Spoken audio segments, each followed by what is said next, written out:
How you doing? Good evening, good afternoon, good morning, wherever you are in the world. It's a good day. I'm happy to see you all. So, what are we doing tonight?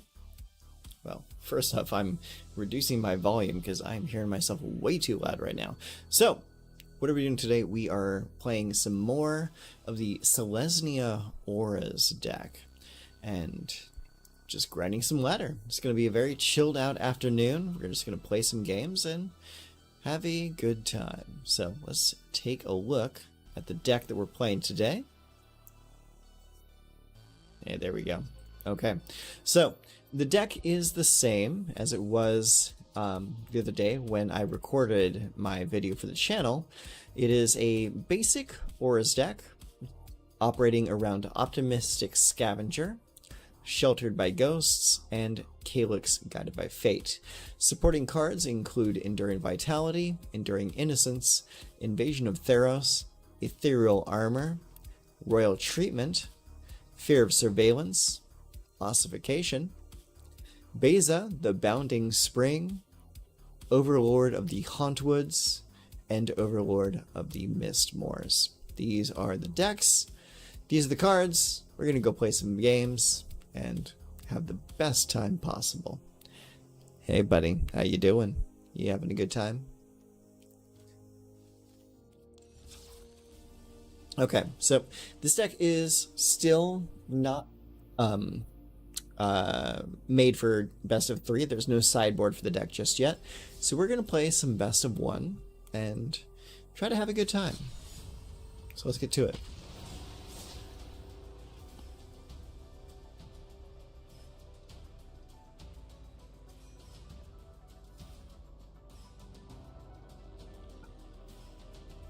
That's good.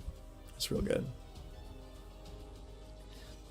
Let's see, I do have some music playing in the background. Let me crank that up just a little bit so you can hear it.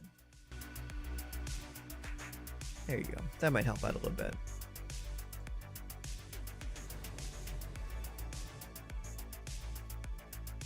Okay, so what do we got here? So we are starting the game with a Restless Prairie and a Plains into Optimistic Scavenger, Fear of Surveillance, Ossification, Enduring Innocence, and Invasion of Theros. I'll keep it and see if we can make this thing happen. Oh, we get to go first. Awesome. So turn 1 into Optimistic Scavenger.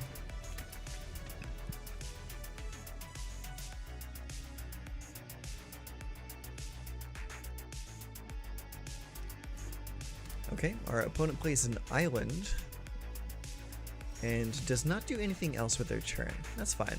That gives us an opportunity to develop with the Restless Prairie. Alright, opponent takes 1 point of damage, and they take their turn.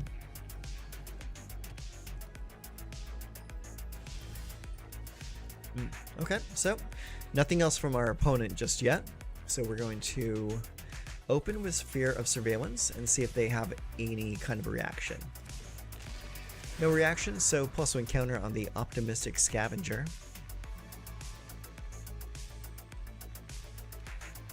Do they have a bounce spell? Possibly. Not yet. Well, let's attack and see if they put our card back in our hand.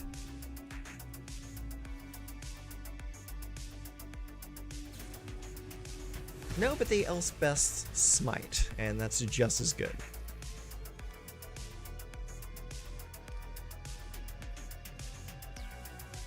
Anything else from you? You do have 1 blue open. Nah. Nothing from them.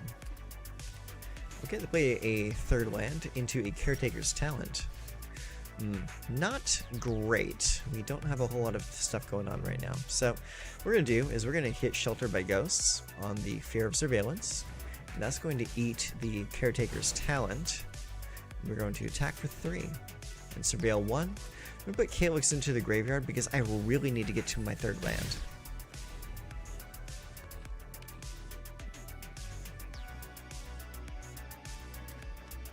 Alright, opponent plays their 4th land of the game into a Simulacrum Synthesizer. They're going to scry for 2.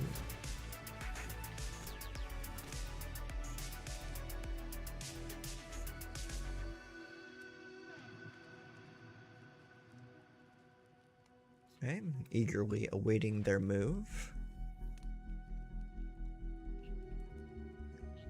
Still pre-main phase.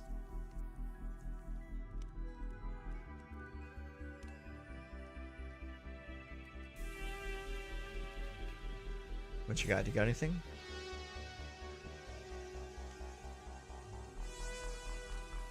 They got nothing. Okay. All right, sweet. So we finally drew into our third land, which is great. So what we're going to do is we're going to open with Calyx here.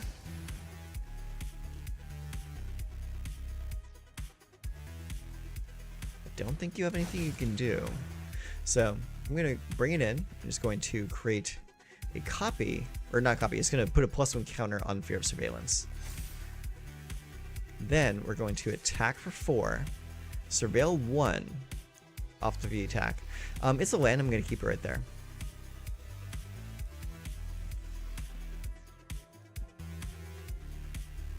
Might have a bounce spell for Calyx. Oh, no, he bounced the Sheltered. Okay, well that was actually very smart, because that prevented me from getting a copy from Calyx. So good move on them. Now, do they have a board sweeper to follow up with? That's the question. They don't. They have a Thran Spider. Okay. We each get a Power Stone token. Okay. Alright, so here's what's going to happen, is we're going to open with Ossification, target there, and that's going to get rid of this construct. Put a +1 counter there. Then we're going to Shelter by Ghosts on the Fear of Surveillance. Fear of Surveillance is going to eat that card right there. We're going to get another +1 counter there. Then we're going to attack with both of those creatures. We're going to keep the land there. Actually, we have enough lands now. Send that down.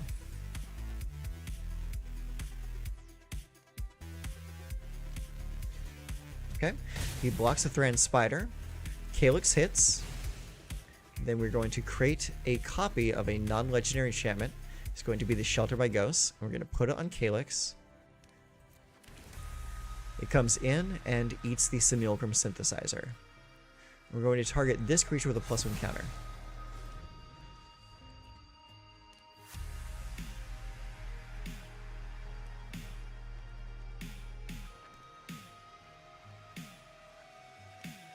Now, if they have a land, they could potentially play a Sunfall this turn.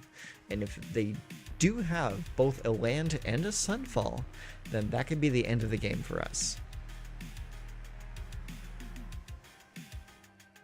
But they went through their entire turn without doing anything, so that tells me they don't have anything. So what we're going to do here is we are going to animate. Actually, do we have enough? Yeah. We're going to animate the Restless Prairie. Restless Prairie is now a creature, and then we're going to attack with everything.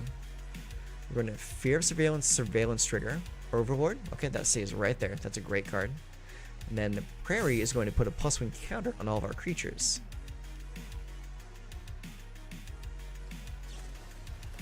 Into the Flood Maw. Alright, pay the Ward 2. Okay. You get the Simulacrum Synthesizer trigger. It's just a Scry 2. Okay. And you still take way too much damage and you lose the game. Well done, friend. Not too bad. Alright, cool. So we can beat Synthesizer decks. That's pretty cool. I like that. The fact that the Shelter by Ghosts can hit literally any target makes this card so damn busted.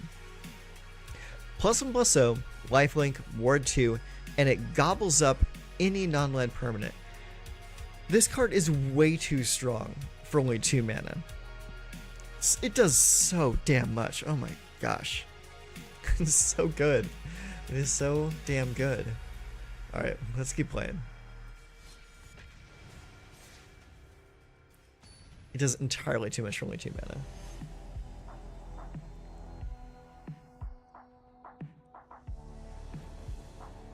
Okay, So we get to go first. Awesome. We have a Brushland, a Forest, and a Hushwood Verge into Beza Bounding Spearing, 2 Calyx, and an Overlord. I'll keep it. It's a little bit of a slow start, but we might be able to make this work. So first land is going to be Hushwood Verge. Alright, I'm going to place a Forest into a Patchwork Bestie. Alright, I will play Forest, and we're going to play Optimistic Scavenger. Alright, opponent mills a card at upkeep, and that card was Scrapwork Mutt. Interesting. 2/1. When it enters, you may discard a card if you do draw a card, and it has an unearth cost of 2 mana. That's actually a pretty great card for that style of deck, like the Delirium style. Not too bad. So honestly, I would probably just unearth that right now. Oh no, he plays Fear of Missing Out. When it enters, draw a card, then discard a card, then draw a card. Delirium. Whenever Fear of Missing Out attacks for the first time each turn, if there are 4 or more card types among cards in your graveyard, untap target creature. After this phase, there's an additional attack phase. Okay, cool. I like it. Alright, let's play that, and then we will play... We could go Overlord, or we can go Calyx. I think we want to go Calyx right now. Okay. Target there, and target there to make Optimistic a 3/3, and attack for 3. Alright, you take 3 damage. Alright, they mill a card. And they are at Delirium. They're about to start beating in pretty hard. Which means we really need to draw some kind of removal pretty quick.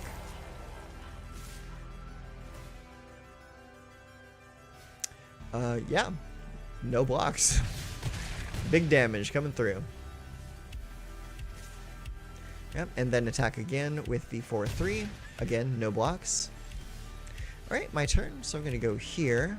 And then I'm going to... Do I play Beza or Overlord? I think we want to play Beza.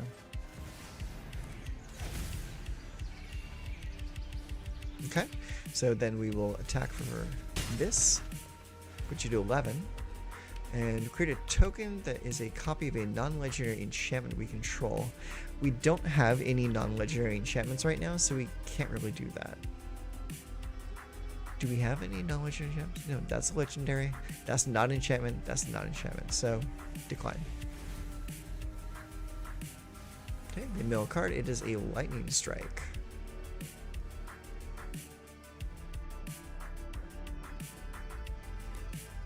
Okay, they play another Carplisson Forest. Maybe unearth the Scrapwork Mutt.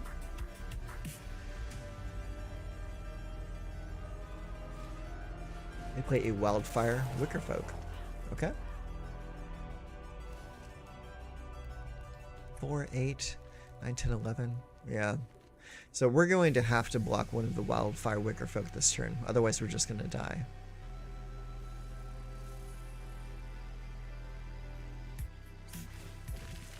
Okay, the unearth the Mutt. Draw and discard. So we block there. That's 4, 5, 6, 7, 8, 9, 10, 11. That's 11 no matter what we block. So that means we lose the game. Good game.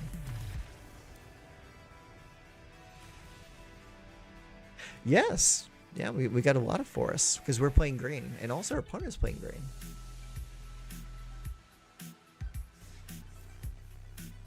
Okay. Good game. Let's play another.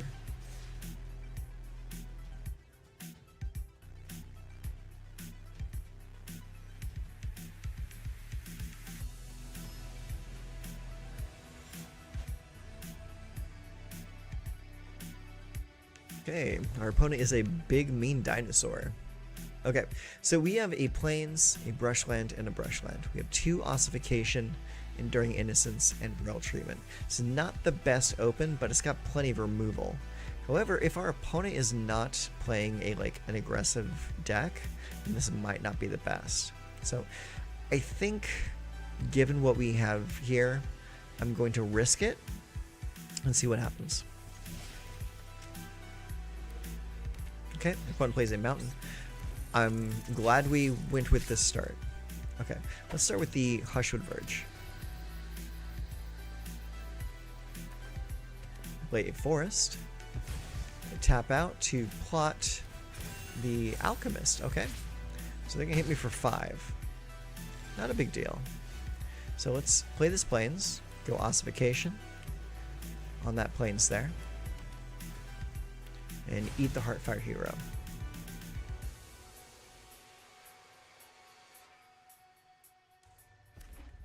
Okay, opponent plays another mountain into a picnic ruiner. Okay, and also playing the Owl Alchemist. Alright, my turn. Let's go Brushland, and we will play... So, I kind of want to do the ossification now, because if I play an Enduring Innocence or Enduring Vitality without having a 4th mana available, then they will be able to just run me over next turn, and I won't be able to protect myself. So we're just going to gobble up creatures for now. Okay, they play an Audacity on the Alchemist. Perfect.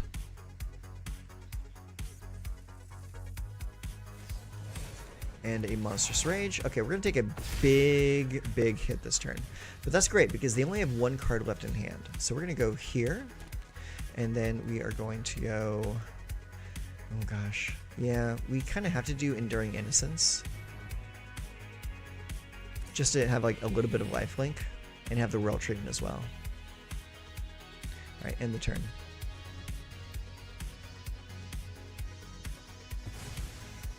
Okay, they plot the Alchemist. Okay, that's great. Alright.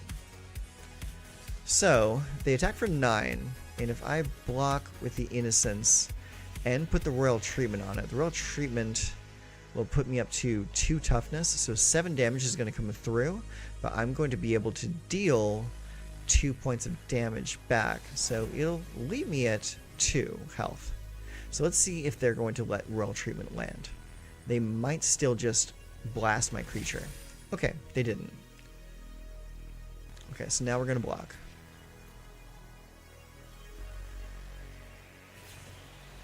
And they play for Protect. Okay, so they win anyways. No big deal. You go to 0. You can't win them all.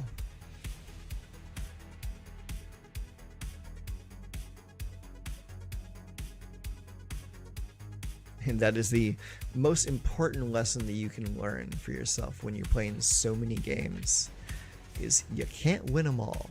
Sometimes they're just going to have what they need to win the game.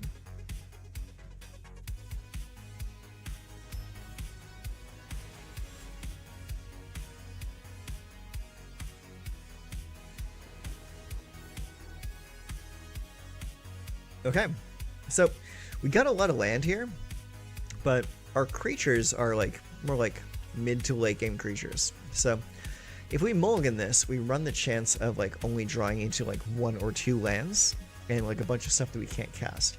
Since we have the lands already, that reduces the chances that we will draw more lands off the top. So I think we keep this and see what happens. So wish me luck.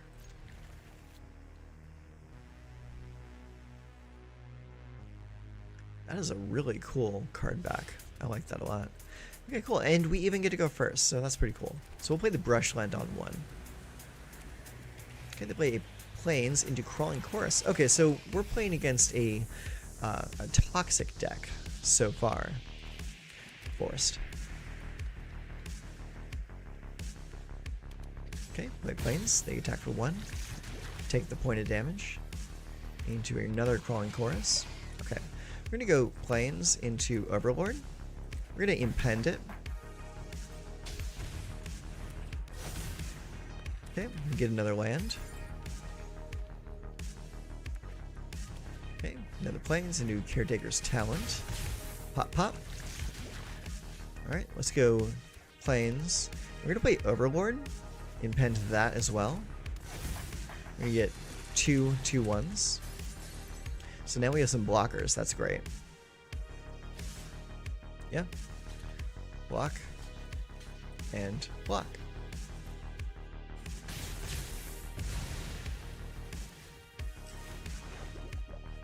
You get to draw a card.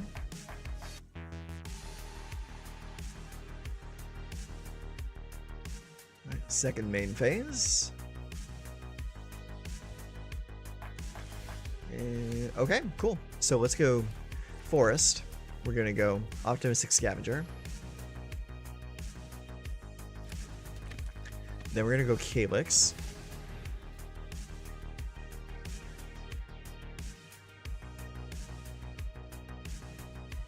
Do you have a response? Maybe destroy the Optimistic Scavenger in response? Yeah, he's gonna get lost to Scavenger. No big deal. Okay. So, +1 counter on the Calyx. And then we will go Fear of Surveillance. Surveillance comes in. We'll get a +1 counter on the Fear of Surveillance. And both of my Overlords tick down by 1 point.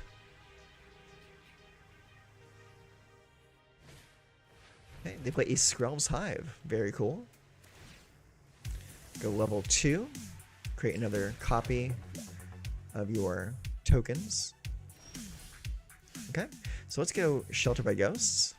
We're going to put Shelter by Ghosts on Fear of Surveillance. And we're going to eat your Skrelv's Hive. +1 counter. Then we're going to attack with both of our creatures. Shelter by Ghosts stays right there, absolutely. Now we're going to make a copy of Shelter by Ghosts. And we're going to put it right here. We're going to eat your Caretaker's Talent. We +1 counter on Fear of Surveillance. And then we are going to +1 counter because we know what's on top of our library. And +1 counter there. Boom, boom. Alright, big boys. And now we also have the Overlord come into play as a creature. Very nice. I like it. See, they have a full hand, but no mana to play it. And we have full lands and no hand to play. But yeah, we won that pretty handily.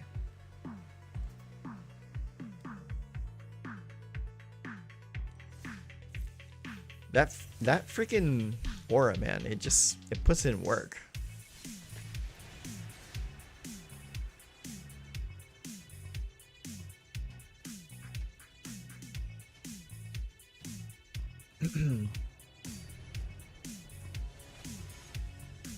Okay, let's see what you got, Cody. Okay, opponent goes first this turn, but we have Plains, Brushland, and Restless Prairie into Optimistic Scavenger, Fear of Surveillance, Shelter by Ghosts, and Overlord of the Hauntwoods. That's a pretty good hand. I'm gonna keep it. I'm still bewildered that Overlord of the Hauntwoods is not a legendary creature. It is so good. Alright, let's go Plains into Optimistic Scavenger. So our opponent is playing blue-white. I'm assuming this is the Oculus deck. Yeah, I think so. So then they're going to mill 4 cards. Oh no, they're going to play a 1 or 2 cost card from their hand. They play Picklock Prankster.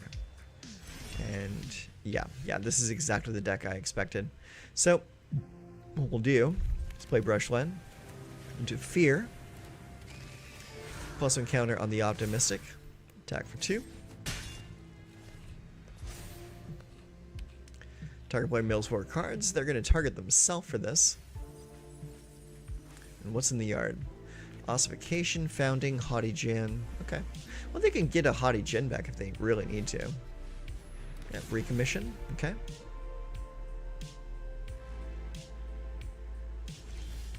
Alright. Let's play a Restless Prairie and play a Shelter by Ghosts, targeting the Scavenger. Do they have a bounce spell? Or a counter spell? Counter spell will work too. Oh no, they Picklock. What are they getting back? Recommission? Yeah, we're going to target the creature. +1 counter on my creature. And then we attack. Surveil for 1. I don't need the land.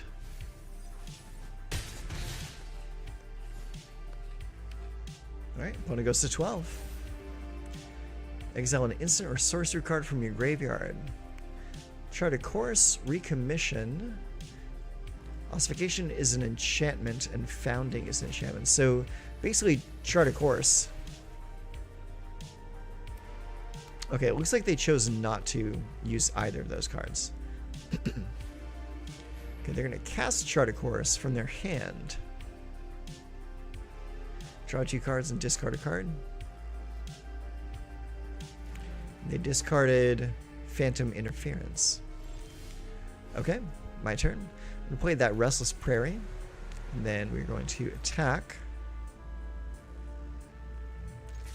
for 6. Surveil. Keep that Ossification right there. I like that card. Okay, they take the damage. And I'm going to cast an Enduring Innocence because I don't care if this gets countered or not.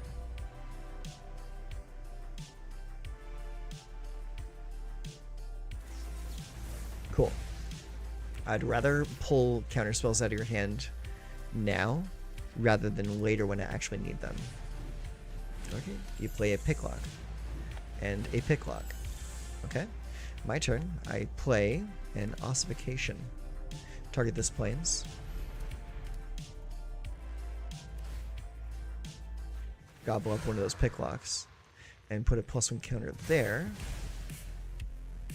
Then we attack.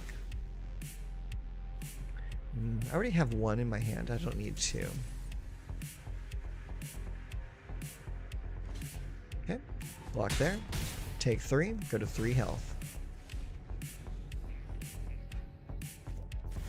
They play a Monastery Mentor. Into a Moment of Truth. They're now tapped out. They will get a token, but I don't think that's going to save them. Yeah, because we have Ossification. Target that plains. Good game. Yeah. Yeah, that was very much in our favor.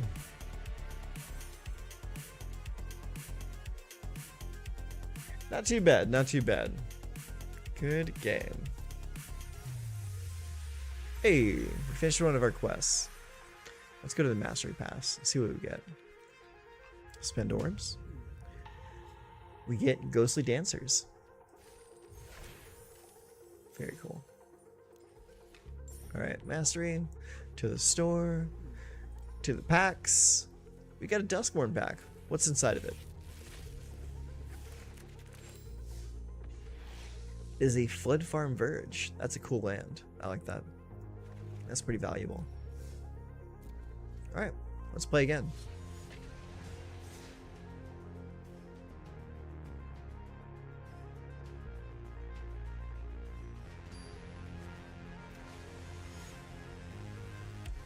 Wazachi. Okay, so we get to go first this time. We have a Brushland and a Forest. So we can play the Optimistic Scavenger on turn 1 and the Fear of Surveillance on 2. If we draw into land, we can get one of the invasions down on 3. So here's to hoping. Alright, our opponent did not mulligan, so we got a Brushland, play the Scavenger. Scavenger's a really good card. Alright, play a Swamp into Duress. You can take one of my 2 Invasion of Theros, but nothing else.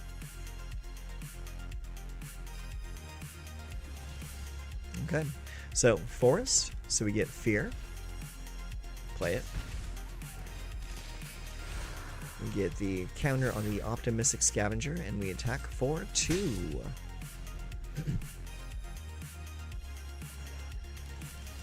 Alright, they played a Swamp and didn't do anything with it. So we attack. Calyx can stay right there, because I'm assuming that Calyx that I already have is going to die very fast. Okay, they play a Swamp. Slasher. Alright. Alright, let's go ahead and play a Calyx. Okay, +1 counter there, and +1 counter there. Attack with both. Surveil 1, keep the shelter by ghosts right there.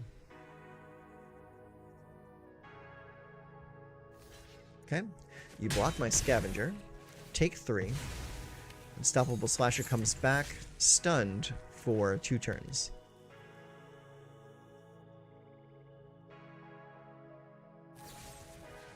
Go with the throw on the Calyx, as I expected. Okay, so let's go ahead and play another Calyx. Okay, +1 counter there. Attack for 4.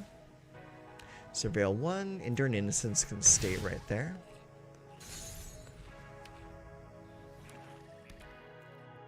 Okay, they're at 5 lands now. Ritual Chamber. Okay, so they're gonna. Oh, they played it for the demon token. All right, so let's go ahead and put a surveillance, sheltered by ghosts there. Eat the demon. Put a +1 counter on Calyx. Then we're going to attack. Put the planes down. Yeah, it's over. No more decisions necessary. Hey, we ranked up. Very nice.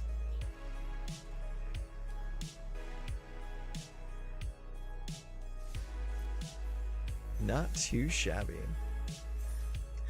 Alright, we still got one more quest to finish for today. That's going to get finished with this next game.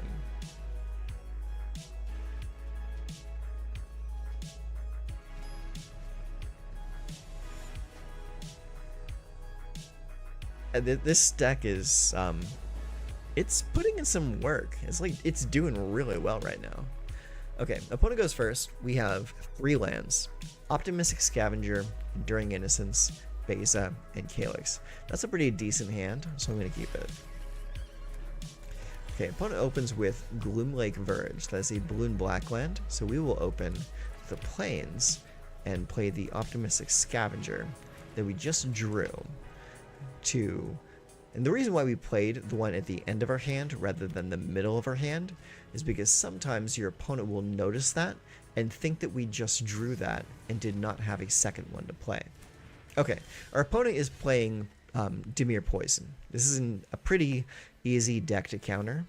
All you gotta do is rush him down.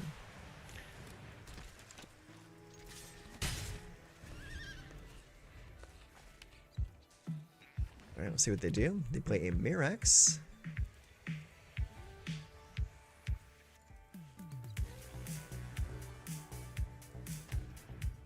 They put a black mana into their mana pool and play Whispers of the Dross on Optimistic Scavenger. Alright, that dies and they proliferate for 1, so we're now at 2 poison counters. Alright, so I will go Hushwood Verge into the Calyx. We do Calyx, I think we do Enduring Innocence first. And that's why we did it. Okay, attack for 1.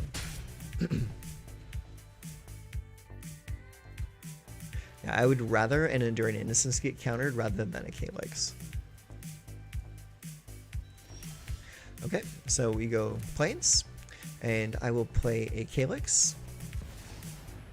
Does it land? That's the big question. They only have access to 1 blue mana right now, so they can only counter 1 spell. Okay. So it comes in, +1 counter on the Scavenger, +1 counter on the Calyx, just in case they have a cut down. I don't think I'm an annoying. That's just as good.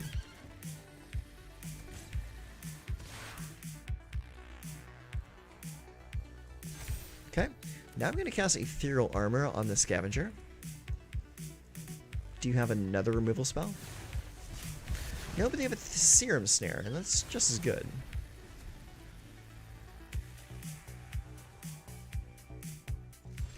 Okay, so opponent says nothing on their turn, so we play the Optimistic Scavenger. And then we play a Fear of Surveillance.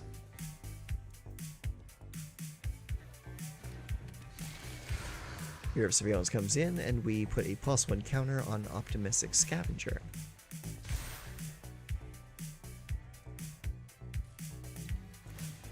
Alright, opponent is making a Murex token. It's not going to do too great against us unless they can get rid of our Vigilance creature. Okay, and they do. Good for them.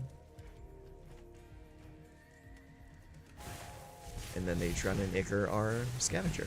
Cool, no big deal. And then we go to 6 poison counters. Alright, we're going to play a Beza now. Beza unfortunately gives us no value because we were at parity on literally every metric. Okay, so we got Avrascus Fall. Now we're at 8. We might actually lose this. So let's go Enduring Vitality. Then we're going to go Ossification on the plains. Get rid of that poison token creature. So far, they have managed to pull everything they need at every point of the game. So kudos to them for getting the good cards. Okay, so they just cast Distorted Curiosity to draw 2 cards. They played a second Darkslick Shores. Okay, so let's go Enduring Innocence. And then we attack for 3. Vigilance. And they play a Swamp. If they just have like 2 ways to proliferate, then they win this game very easily. Okay, Prologue. Alright, they got it. Do they have 1 more card? Any card that says Proliferate. GG. Good game.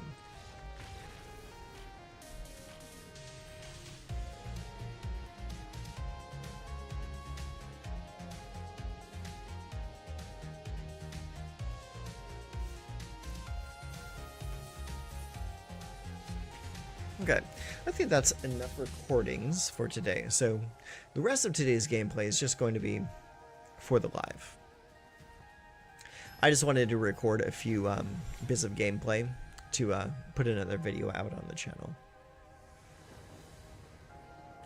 Okay, so we go first, and we have 3 lands: a Brushland, a Hushwood Verge, a Reservoir's Thicket, a Ossification that is useless to us right now because we don't have any plains or forests, an Enduring Innocence, a Royal Treatment, and a Calyx Guided by Fate. So I'll keep it because there's lands. Most of the time that's kind of like what you're going to go with, is like, if it's got lands, you're going to keep it. Because nothing feels worse than throwing away a perfectly good hand just to like mulligan into a hand that is like just full of garbage. Okay, cool. So we got a plains. So now the Ossification's online. Let's play the Enduring Innocence first. Cool. Cut it down. It is now an enchantment that you are going to have a very difficult time dealing with. Okay. Let's go ahead and play this plains. And we're going to play a Calyx. And if it survives, if it doesn't get countered, we're going to get to draw a card off of Enduring Innocence. Okay. Ooh, okay. So resolve that. Yeah, I'm not... Actually, I think I might be able to make it survive. Yeah, so let's do this. We're going to pay it. And then, yeah, we make it into a 4/4, and it survives the end of turn. Okay, yeah, that worked the way I hoped it would work. Cool. All right, let's go Brushland. We're going to play Invasion of Theros.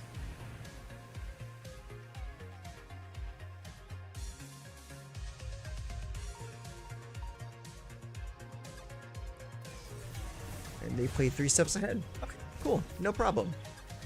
So we're going to go attack. We're going to create a copy. Yeah, take action. We're going to create a copy of Enduring Innocence. And then put a +1 counter there. And draw a card. Look at that. Wasn't that cool? That's such a cool thing. Look at that. You make a copy of the enchantment form of Enduring Innocence, and it comes in as a 3/2 creature. That is so stupid. Let's keep doing it.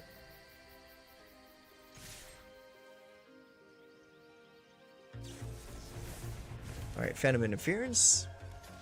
They choose to block there. Okay. And honestly, there's nothing else to do, so end the turn.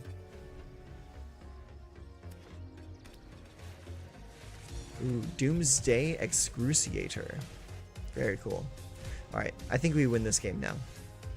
So, Hushwood Verge, Ossification on the plains. You eliminate the creature and target that creature with a +1. Then we play Enduring Vitality. +1. Then we attack for 10. Then we take action, create a copy of Enduring Vitality, put a +1 counter there.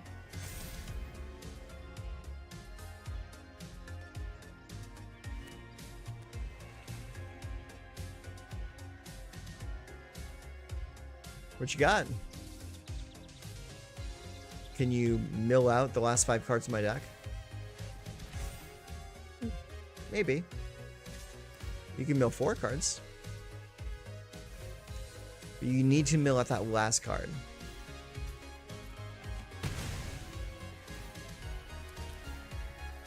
Alright, +1 counter there. Now you didn't quite have it. We still won. Look at that. Yeah, they didn't have a follow-up for the Excruciator, unfortunately. Excruciator is a really, really good card, but you really need to have the backup to make it work. Okay, let's spend these orbs. So we now have a special Mind Skinner and a special Unstoppable Slasher. Look at that. Aren't we special? Okay. Nothing in the store, but I want to get that little dot off my screen. And let's open this Duskmourn pack. And we earned a Marina Vendrell. Should I make a deck out of her? I don't know. I'm not really happy with the rooms mechanic. I don't really think they're that great. So like I have not been like excited by any of the rooms. I think it's cool as like a thematic mechanic because we're playing in a gigantic house of horrors. So like multiple rooms, that makes sense. It's a very thematic mechanic. But as far as like a mechanic that helps you win games, I don't know. Okay, opponent goes first. We have Forest and 2 Restless Prairie. Fear of Surveillance, Enduring Innocence, Invasion, and Overlord. So this is going to be more of a mid-game centric game. So let's see what we can do. So first land of the game is going to be a Restless Prairie because we don't have anything to do on turn 1. However, turn 2 is a little bit different. Let's play Fear of Surveillance. Does our opponent have a removal spell? They do. They have Torch the Tower. It's gone. I'm totally okay with them wasting removal on that. Alright, another Razorridge Thicket. We have to play it now. And then we will play Invasion of the Hotwoods, or Overlord of the Hotwoods. Get some more land going. Because I feel like this game is going to come down to value. Cursed Recording. What does that do? Whenever you cast an instant or sorcery spell, put a time counter on recording. Then, if there are 7 or more time counters on it, remove those counters and it deals 20 damage to you. When you next cast an instant or sorcery spell this turn, copy that spell. You may choose new targets for the copy. Okay, that's cool. Alright, let's play the Restless Prairie, and then we'll play the Overlord with Impending. Make 2 2/1s.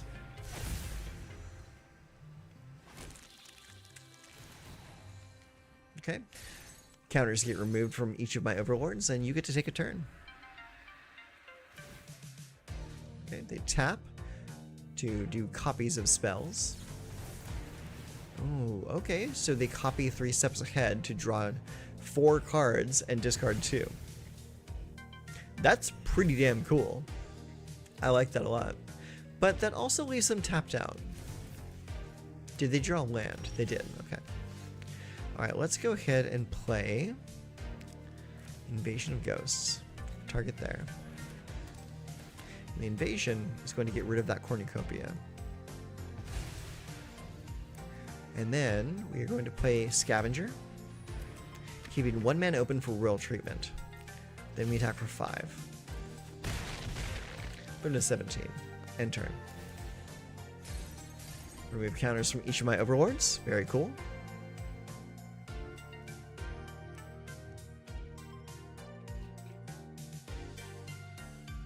What are you gonna do? Looks like you're playing, like, so far 3 colors. But I would not be surprised to see a 4th color come down, honestly. When you next... Okay, so they're gonna do a copy again. We're gonna play Torch the Tower. Okay, so we're gonna do Royal Treatment. +1 counter on that creature.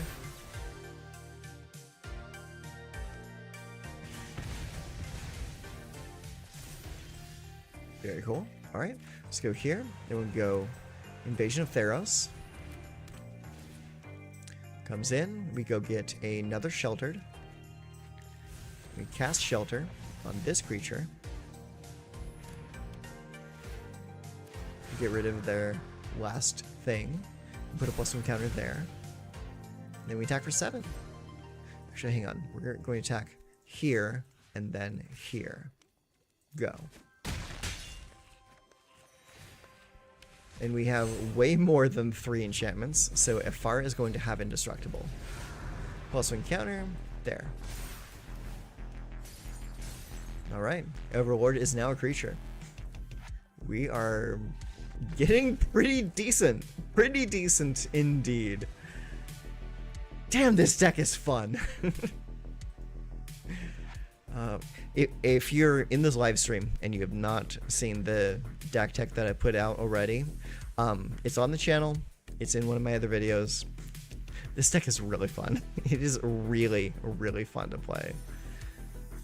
It's like you're not going to be winning every game, but this deck has a pretty positive win rate. I'm actually going to check the untapped.gg play rate right now. Here, let me switch over so you can see too.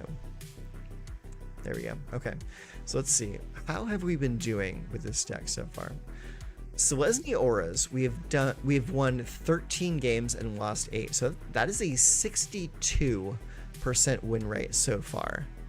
So we are doing pretty good. And yes, I agree 100%. Fun is more important than win rate. However, win rate does give you the serotonin. It does make the fun more fun. So yeah, we are doing pretty good with this janky ass deck. Okay, so let's get back to it. Back to the gameplay. Yeah, I agree 100%. I have long been a proprietor of janky ass decks, and this is just another in a long line of jank for me. But it's fun jank. It works. It's like most of the time when you see like a deck like this, it's in Boros or it's in Orzhov. I've not seen anyone else playing this deck in Selesnya, and it works. Like Calyx is such a good card for this deck. One of my alts on there is actually named Jank. That is a fantastic name. Perfect. Okay, so what we got here? Opponent goes first. We have a Brushland in a Forest. I have an Ethereal Armor, Optimistic Scavenger, Enduring Innocence, Beza, and Overlord. I'm gonna keep it.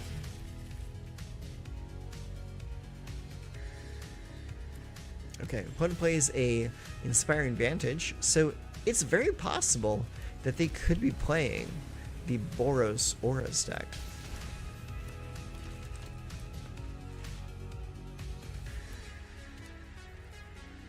Alright, Mountain comes down, and they don't do anything. Okay, let's play the Forest. And I'm going to drop an ethereal armor on the scavenger just to see what they do.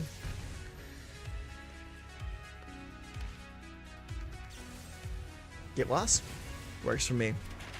I'm totally fine with that. Because next turn, Overlord of Hotwoods comes out. Provided they don't counter it, you joik. They didn't counter it. Perfect. Let's get that land advantage. Experimental augury. Okay. What kind of counters are you looking to proliferate with this deck? Maybe planeswalker counters? Because Jeskai really leans itself to +1 counters a lot. Let's go ahead and play the Overlord.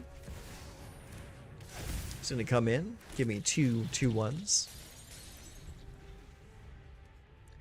White Overlord is so damn good. It is disgusting how good of a card it is.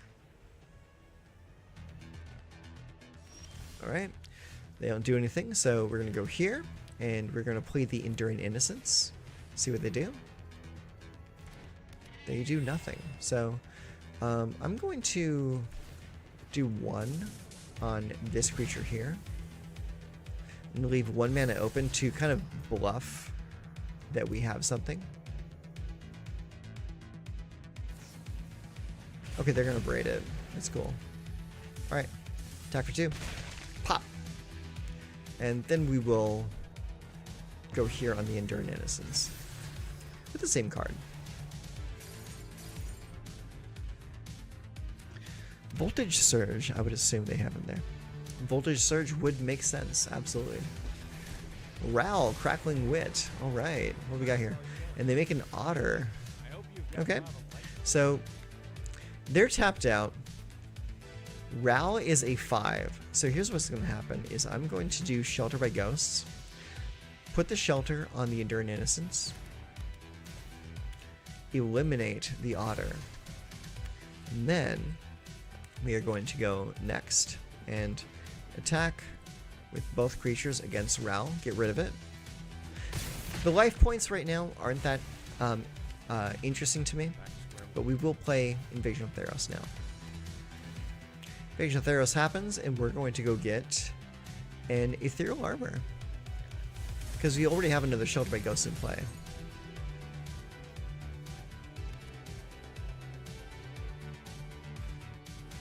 Ill-timed explosion. Ooh. That's fine. That's partially why I wanted to eat the token rather than the Planeswalker with Sheltered, because I had a feeling they would do something like this. And when you eat a token, the token does not come back. However, my Enduring Innocence does. So let's go here, and then let's go Beza. Beza comes in, draws us a card. Very cool. Let's see. And they don't have any permanents in play, so I have no reason to play anything right now. So we just wait. End turn. Okay, both of my Overlords become creatures now. Very cool. What would not be cool is if they... Okay. If they did that. That's what would not be cool. Let's see. I do not have any manlands right now, so we're kind of just sitting pretty for the time being. Okay, they play a Fabled Passage and go get a land. Alright, they got an island. Then they play Ral. Alright, they have a Ral. Alright, my turn. I'm going to play Ossification on the forest. Gobble up that Ral. And then I'm going to play Beza and draw a card because they now have more cards in hand than I do. Cool. Let's play that forest. And then we wait.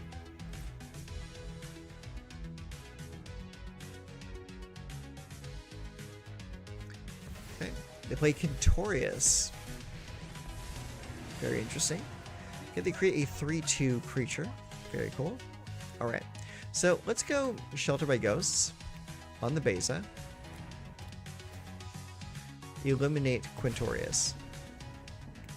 Then we're going to play Ethereal Armor on the Besa, make it bigger, give it lifelink. And then we're going to attack over here to incentivize that they block.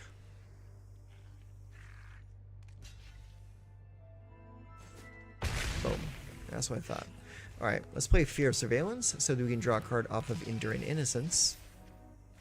Ooh, we got a Calyx. Very nice. Alright, let's play the Calyx. Calyx comes in. Put a +1 counter on Fear. Okay, they play another Fabled Passage.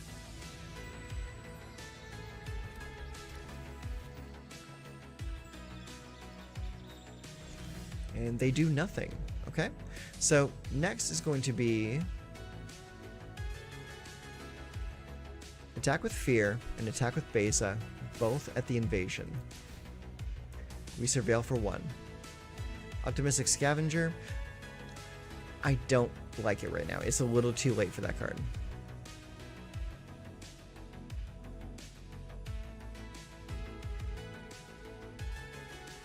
What's going to happen? You can block the Besa and let the Fear go through. But if you let the Besa go through, it's going to destroy the battle. Okay, that's interesting. So they make a copy and then do a draw. Okay, they just let it happen. Cool. Alright, battle is won. And the Elspeth Smite the Fear. Okay, that's cool. Alright, I'm just going to come back. And we're going to put a +1 counter on Afara. Because Afara is indestructible. And I'm going to get that Forest in my hand. Just to play a little bit of a mind game with my opponent. Experimental Augury. Okay. So they get a new card. Hopefully it's a good one.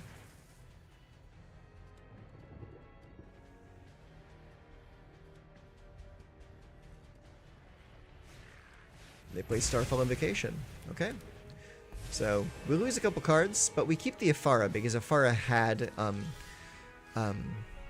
what's the term?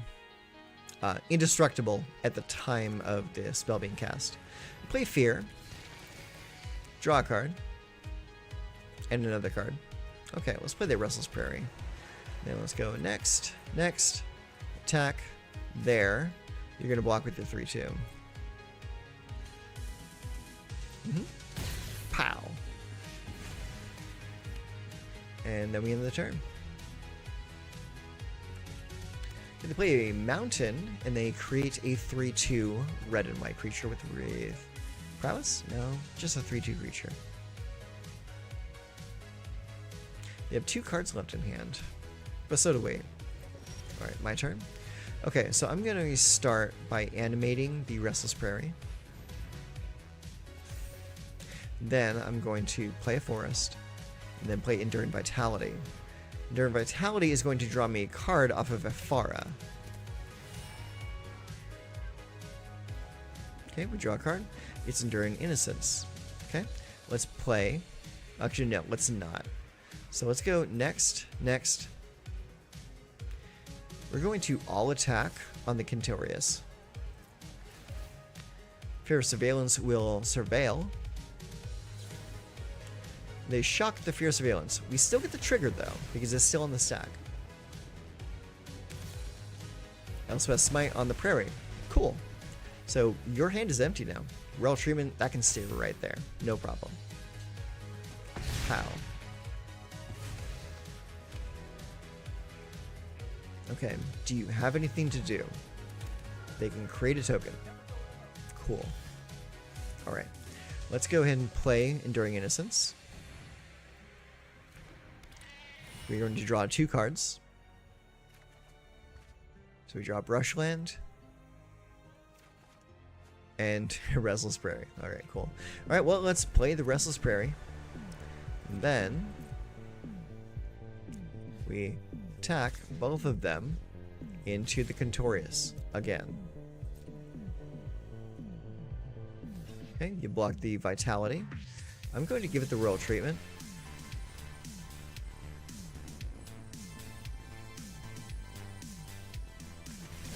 Okay, it gets it. Farah triggers, we draw a card. It's a Calyx. Nice.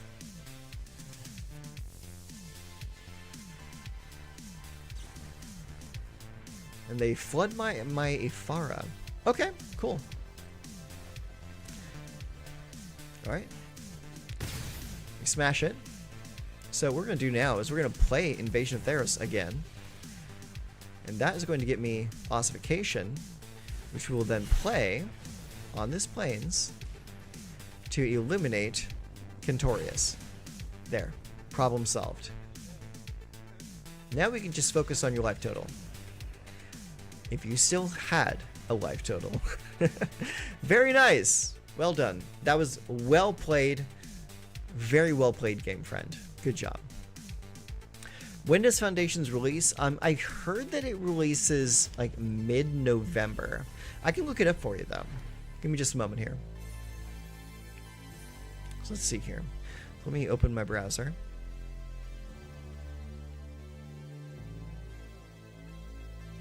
Let's go to Google. Because this is something that I'm interested in too, because I was actually at a card store earlier today asking if they were doing pre-releases or pre-orders for Foundations.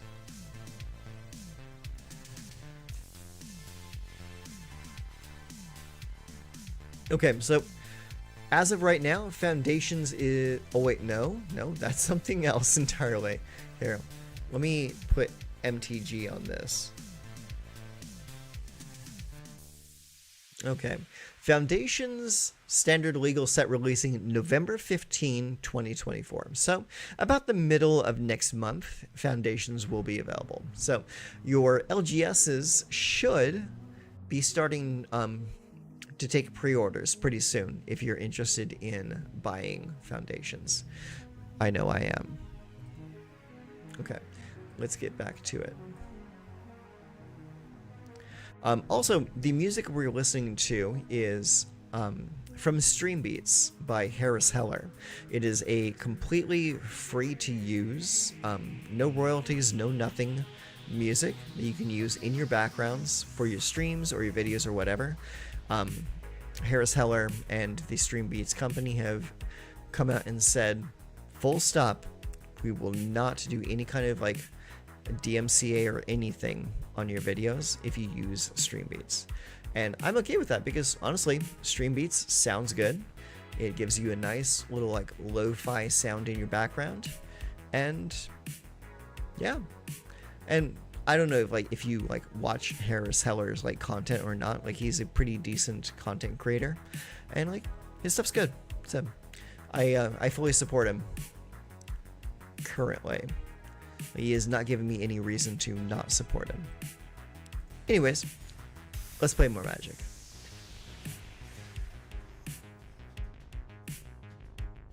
That was a good last game though.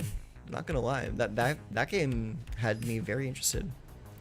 Stream Beats is what you're hearing in the background right now. I will turn it up for you for just a moment so you can hear it. It is all instrumentals. It's just nice background music for your video games.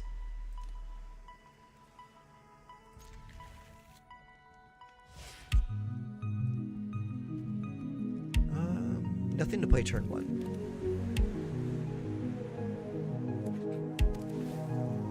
Meticulous Archive.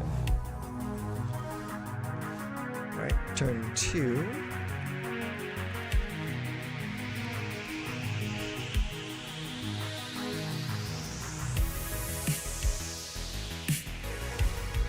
Helping Hand. Okay.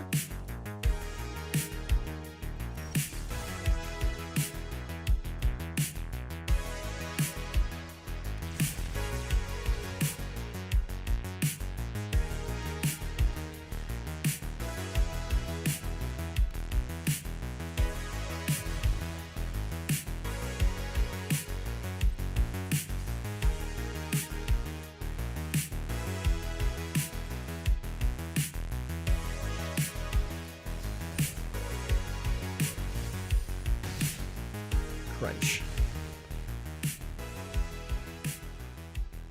Ooh, I got Into the Flood Maw. Oh, that was the card that went to the graveyard. Haughty Djinn. Okay.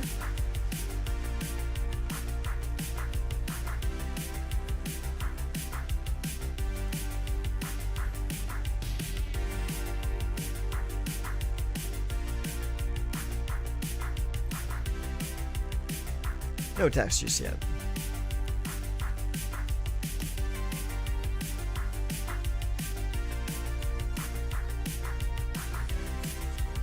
Prankster, alright.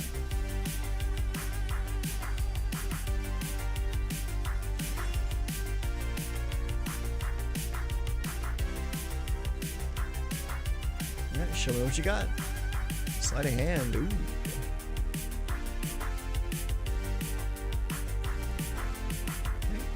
Djinn is a 4/4 now. The attack.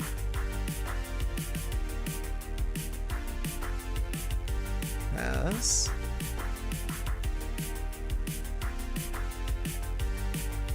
No attacks. Alright, my turn. Okay. Let's play the Fierce Surveillance first. See what they do. Ooh, nice. Scavenger.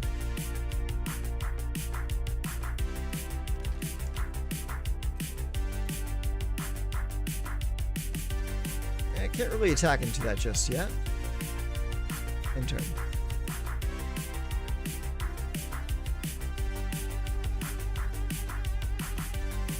We need to be able to deal with that Haughty Djinn pretty soon, though.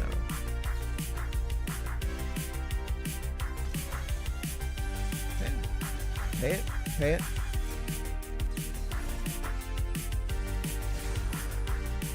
And +1 here.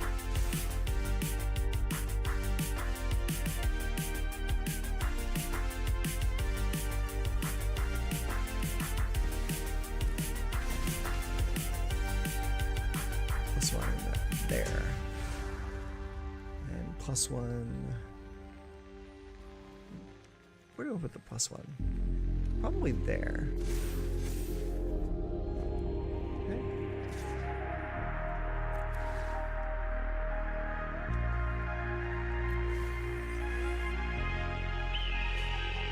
Very cool.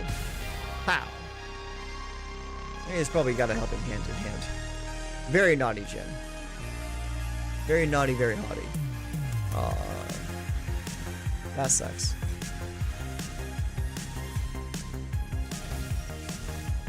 Is what it is. Resolve.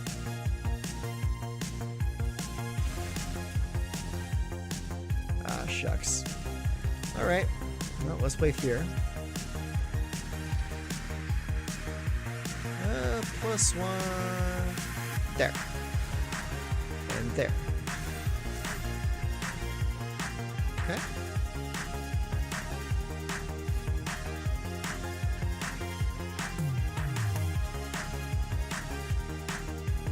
Block. As I expected. Alright, comes back. +1 counter. Yeah. And yeah. And end the turn.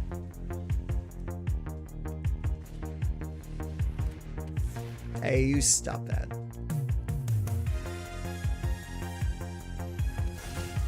Jesus Christ. Alright, alright, alright. Okay. Alright, well, let's go Sheltered on there. Eat that.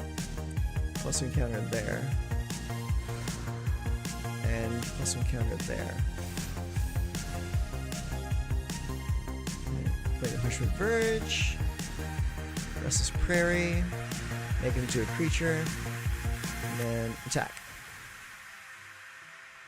Overlord can stay right there. Okay, they block there. Okay, that's a mistake on their part, which is great. I'm going to take action. We're going to create a copy of Shelter by Ghosts. And we're going to attach it there. Submit one. gobble the abhorrent Oculus. +1 counter for my manland.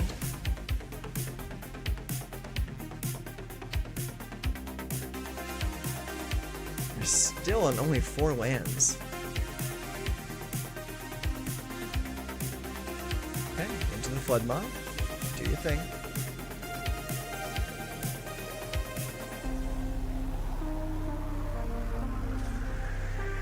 Okay, attack for 2. No? Attack for nothing. Let's see. Let's go. We can do Overlord or we can do Fear. Let's do Fear first to draw a card off of Enduring Innocence. Yeah. +1 there. Okay, very good. I'm just gonna cast Shelter by Ghosts on Fear.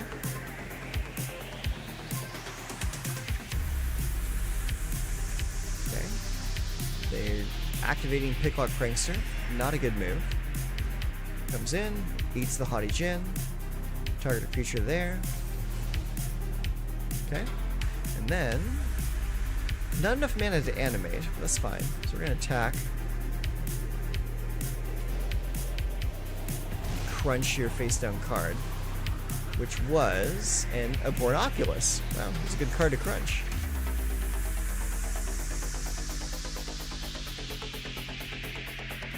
Okay. Moment of truth, they're trying to find a removal card for my spells there, so they can get one of their creatures back. But did they find it, is the question. And they have enough mana to get past my wards. Nope, they just play Haughty Djinn. Perfect. Alright, let's play Invasion of Theros. That's going to get us another ossification. Play it on that plains. Yeah, that's right. You're out of here, bud. Damn, that feels good. That feels real good. Okay, so now you've had enough time to hear the music in the background. I'm going to drop that down just a little bit. There you go. And you should be able to hear the game a little bit more now. Beating that deck feels really good. I'm not going to lie at all. Alright, let's keep playing.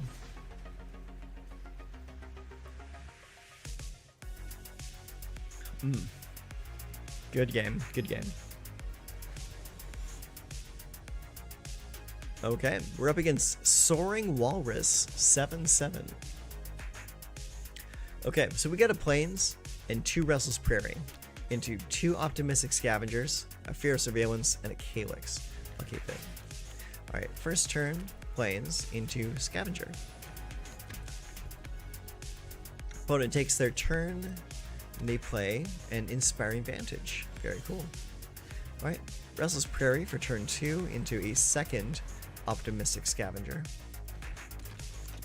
Then we will attack for 1. Pop. Alright, opponent takes 1 damage. And a Battlefield Forge comes down. So they are firmly in white and red. Manifold Mouse. Okay. Alright, so we play Restless Prairie. We're going to play Ossification on Plains. We're going to eat the Manifold Mouse and put a +1 counter on each of our Scavengers. Attack for 4.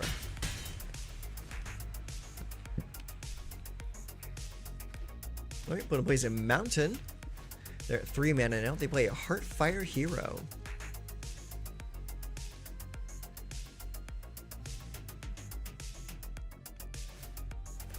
Into Ethereal Armor. Very cool. Alright, is a 3/3 now. Alright, let's go ahead and play Hushwood Verge. So we have 4 mana at the moment, so we're going to play a Calyx. Oh, they have First Strike, though. I don't have any 1-cost enchantments, though, so we'll play the Calyx to start. Okay, +1, +1, +1. We're going to put all the counters on 1 creature. and then bash your skull. Because you're not going to block this. Yeah, go to 10.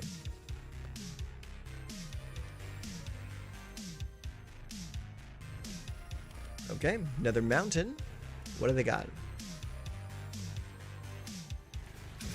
Ethereal armor. Again. Okay. Big boy.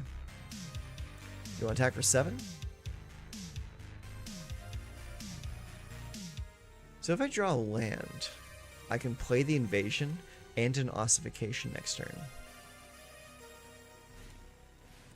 Tali's favor. Wow. Okay, you're going all out with this guy. Okay, Feather of Flight. Very cool. Alright, is a 13. Big boy. Are you going to attack? Because if you attack, you could lose next turn. You're out of mana. You're completely tapped out.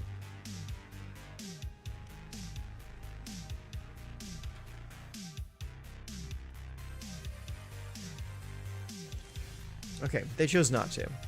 So, what we're going to do here is we're going to play... Oh gosh.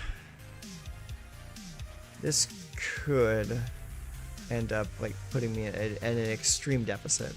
So, we have to do this now. We're going to go get... Hang on. Show me the battlefield. That's a... No, I cannot get up to 12. So, let's go get Shelter by Ghosts. And we will not attack this turn. If you lose this turn, we lose this turn. It is what it is.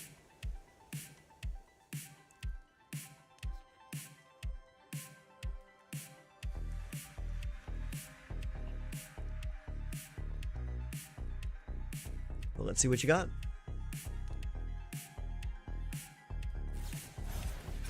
You have Monstrous Rage. Okay. You go to 19. Do you have another spell? If you have one more spell, you win. They do. Alright. Good game.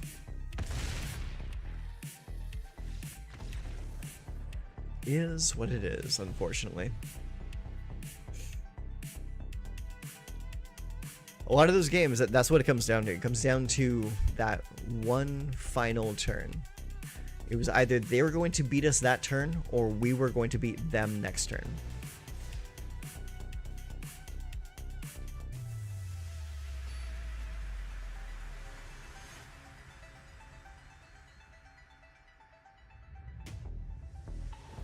Okay, so this is not a land we can keep in any reality. So we're going to mulligan this. Okay, mulligan that. Okay, so let it be known, this is the first mulligan of the night. Plains and Razorverge Thicket into Optimistic Scavenger, Fear of Surveillance, Sheltered, Enduring Innocence, and Invasion of Theros. I'm going to keep all 6 of those and send the invasion back. Opponent gets the first play of the game, and is a Plains. I will also not play Plains and play Razorverge Thicket and play Optimistic Scavenger.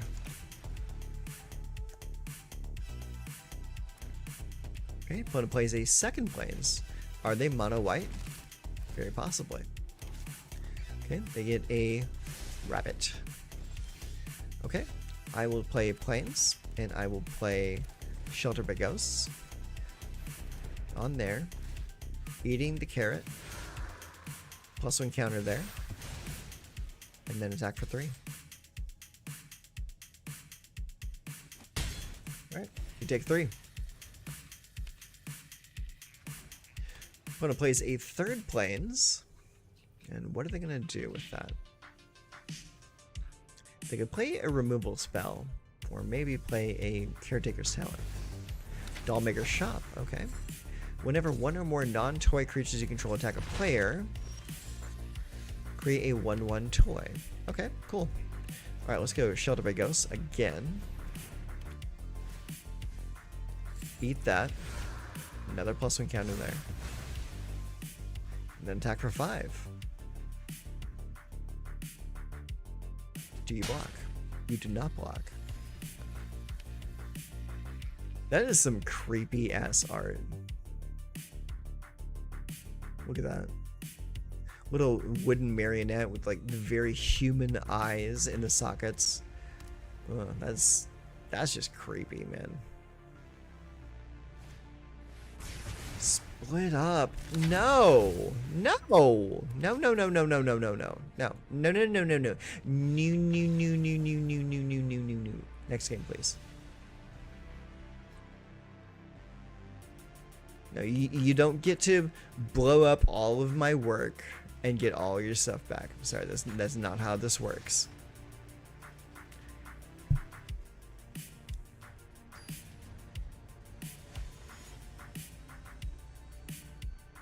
Damien Le Magicien. That is our opponent for today. We are looking at a Brushland and 2 Hushwood Verge. We have Ethereal Armor.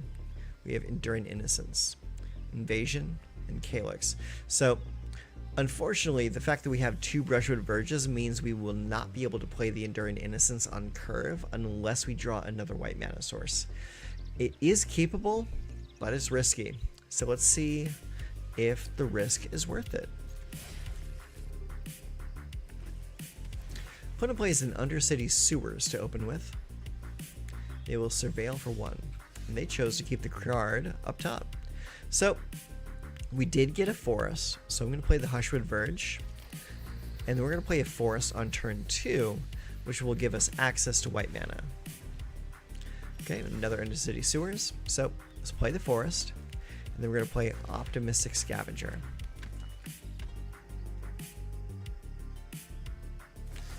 Opponent plays a Cut Down, which is awesome. I'm glad they played that before I played Ethereal Armor on it. Okay, a third Undercity Sewers. All tap lands over there. Very nice. Alright, Brushland will give us Enduring Innocence. Pay for it. Show me a counterspell. No counterspell. Fairy Mastermind. Okay, that's cool. Okay, we get a Liliana of the Veil. Very cool. Okay, we will sacrifice a creature, and it comes back as an enchantment. Opponent attacks for 2 with the Fairy Mastermind. Alright, let's go Hushwood Verge yet again. And then we will go Calyx. Calyx comes in, +1 counter on Calyx. We draw a card, and you draw a card. And I'm not going to play Ethereal Armor just yet, because they very likely have drawn more removal. Oh, no, they got a Sheldred, which kind of sucks for us. Discard a card? Sure. I will discard Plains. Alright, 3 damage. Alright, cool. So let's go Brushland, and then we're going to go Invasion. And then Invasion will come in and get us Ossification. And Ossification will come in and enchant that forest, and we'll gobble up that Sheldred. And we will put a +1 counter there on Calyx. And then we will attack your Liliana. And Liliana goes bye-bye. Want to place another Liliana. Makes us sacrifice a creature. No big deal. We still have a manland. Or do we? Oh wait, no, we don't have a manland yet. We have a manland in our hand. In our man hand. So, let's play Calyx. We'll put a +1 counter there. And draw a card. Opponent draws a card too, which is cool. Okay, then we go Shelter by Ghost. Target there. Gobble up your creature. +1 counter there.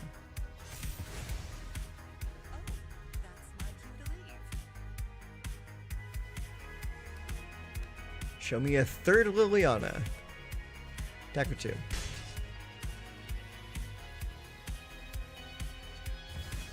Third Liliana. Alright. Make me sacrifice my creature. Cool. Alright. You get another Liliana, and you can use that to +1 and make us both discard a card. Okay, I will discard. Let me see here. He's going to be a 4. I'm going to discard the Fear of Surveillance so I can keep the Ethereal Armor. Preacher. Okay. Alright, cool. Alright, Ossification. Targeting the forest. 1, 2, 3, 4. Yeah, we got to get rid of the Liliana, unfortunately. Okay. And pass the turn after that. So let's see what they do. Pass. Alright, they attack. I take some damage. Pass, pass, pass, pass, pass. Oh, Sheldred, really? Man, that sucks. I think we just lose this, honestly. Let's see what we draw. A Thicket, yeah, that's not good. Not good at all. Alright, so let's activate the Prairie. Okay, let's put the armor on the Prairie. And we attack there. Yep. Block there. No life gain. They attacked me for 4 and win the game. Unfortunate, but again, is what it is. You can't be too upset by that.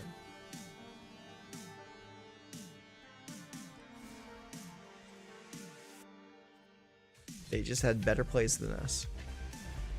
Alright, let's go again. And hopefully get paired into a match where our opponent isn't playing 90% removal. Curse a Reaper. Okay, so we have 4 lands. That's a Plains, a Brushland, a Forest, a Restless Prairie, a Scavenger, an Ossification, and a Calyx. It has a pretty decent start, so I'm going to keep it. Unfortunately, the opponent gets to go first, which really sucks for us. But, again, you can't win every coin flip. Alright, keep. Alright, opponent plays a Blackcleave Cliffs, that is a red and black land. I will play a Plains into a Scavenger.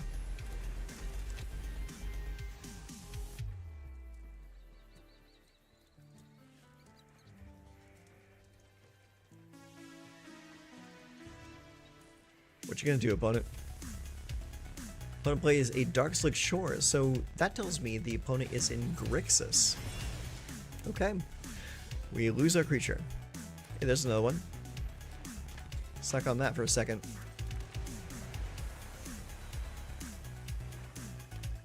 Alright, they play Swamp.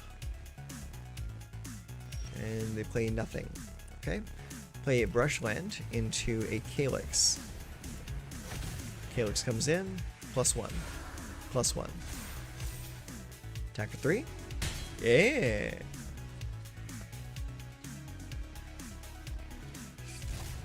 Disturbing Mirth. It comes in.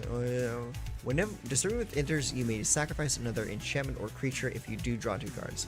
When you sacrifice Disturbing Mirth, it manifests Dread. Okay, that's cool. Right, let's play that, and then we'll play Fear. We're going to put +1 counters on Calyx. And then we're going to attack. And our opponent is going to end the game. They're like, no thank you. That's enough for me.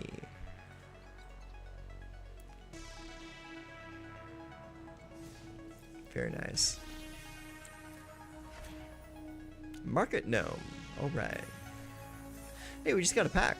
What's in the pack? Let's find out.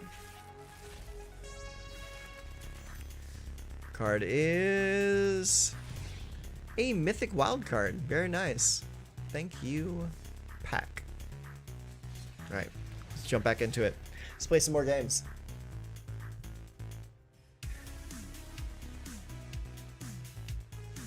I'm being 100% serious with you guys when I say this deck is so much fun. It has so many answers. And so many threats. Like, it's... I've not played a Selesnya deck in a long time that gave me the unmitigated joy that this deck has given me. Smoking that. A Hushwood Verge and a Restless Prairie. Scavenger, Fear, Sheltered, Innocence, Calyx. Okay, so we go first. That's good. Let's send back... Let's send back the Enduring Innocence. And keep the Restless Prairie. Yeah, I enjoy Flash and Gems too. Honestly, Flash period is like my favorite thing in the entire world. Pure Surveillance. I love being able to play like creatures during the end step of my opponents. Okay. They plotted a demonic ruckus and played an optimistic scavenger. Very cool. Alright, let's go Forest, and then we will go Calyx. +1 counter. Attack for 3. Surveil for 1. Ooh, Invasion. I think I'll keep that. I like that card. Alright, put you to 15.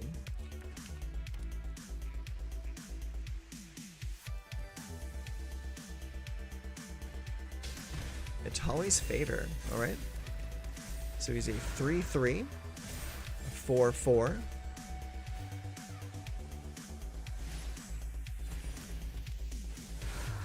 Even bigger. Okay. So he's going to attack, and he's going to attack for free. I'm not going to block this. He's going to hit me really hard, but I'm going to remove him next turn. I'm a 10. Thankfully, they don't have any way of killing the creature, like fleeing it. So let's play that. We'll play Sheltered. We're going to put Shelter on Fear Surveillance. We're going to eat that. We're going to put a +1 there and a +1 there.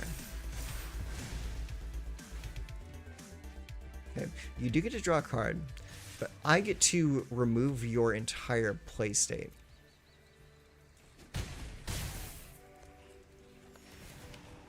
Okay, I go back to 15. I'm going to take action. I'm going to create a copy of Shelter by Ghosts, put it on Calyx. We're going to eat your Optimistic Scavenger. We're going to put a +1 counter on the Scavenger and a +1 counter on the Fear of Surveillance. That Vigilance is so good. Can you dig your way out of this? I don't know if you can. Okay, puts Shelter by Ghosts on. He can only take the Optimistic Scavenger because the other cards have Ward. Because I'm doing the same thing you are. Oh man. Damn, that feels good. Oh, that's really good. That's really good. Oh man. Okay, you know what? Let's take a moment and see where we're sitting right now. So, how long have we been playing? Do we have a ticker going showing how long I've been playing the game? I don't see that there. Yeah, I don't see how long we've been streaming right now, but it's been a while. But I tell you what, let's F5, and we're going to see where we're sitting right now with our games. Let's go web browsing. There we go. All right, cool. So now you can see the same page that I'm looking at. Okay. Well, 61%. That's not too bad. 17 wins, 11 losses. That's really good. Thank you very much, Hyena. 97 minutes ago. So we've been playing for about an hour and a half. So what I'm going to do is we're going to hop back over to the game. And we're not stopping anytime soon. This deck is way too fun to play. So I'm going to take a quick break, take my dogs outside to go potty. I'm going to go potty myself. And then we're going to get right back into the games. So give me just about 5 minutes or so. And then we will play some more games of Magic. I'll be right back.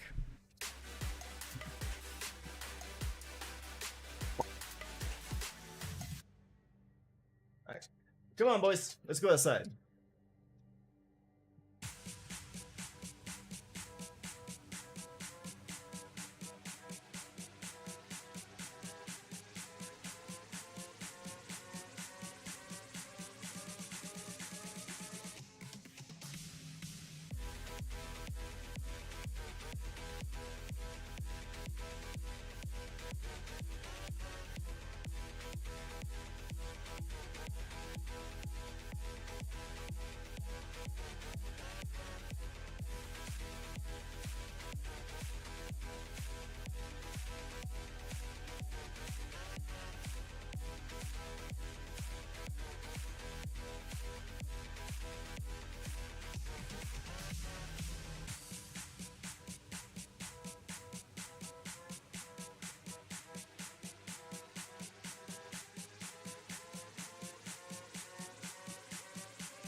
Okay.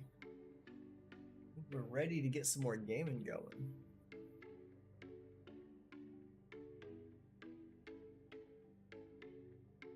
Headset. There we go. Okay, very cool. Ah.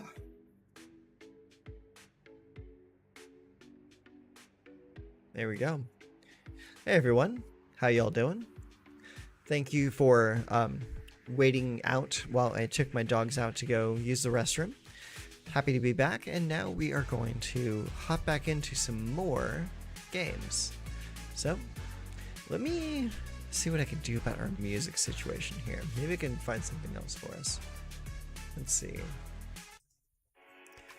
Yeah, the good thing about the Stream Beats account is they have a lot of different genres for us to listen to. So let's see here. So we're gonna go through playlists. So we've got Stream Beats Originals, Stream Beats Music Videos, Christmas, Music Videos Lo-Fi, Demon Instrumental. Tell you what, let's take a look at the Lo-Fi stuff. I like Lo-Fi. As far as colors that I resonate most with, for me, it's Demir, blue and black. Blue and black has always been like my go-to, and I really think like the reason why is because when I started back in like the beginning of the game, the first color pairing that I ever tried to make work together was blue and black. And for whatever reason, like the control elements, the themes of entropy and control that come in with Demir have always been very much my style. So it's honestly really weird that I'm having so much fun playing a green and white deck right now. But hey, it's working, and it's working for me. But honestly, like it kind of like plays into my playstyle, which is a decent amount of control and a decent amount of mid-range. I've always been a big fan of mid-range decks. One of my favorite decks ever was a mid-range vampire deck that was blue and black that splashed blue literally just for Jace the Mind Sculptor and Mana Leak. The rest of it was all black creatures. But it fit what I wanted out of Magic. It fit control. It fit mid-range. Like, the reason I like mid-range more than control is because when you're playing control, you're playing reactive the entire game. You're playing very laid back, and you're waiting for your opponent to do stuff.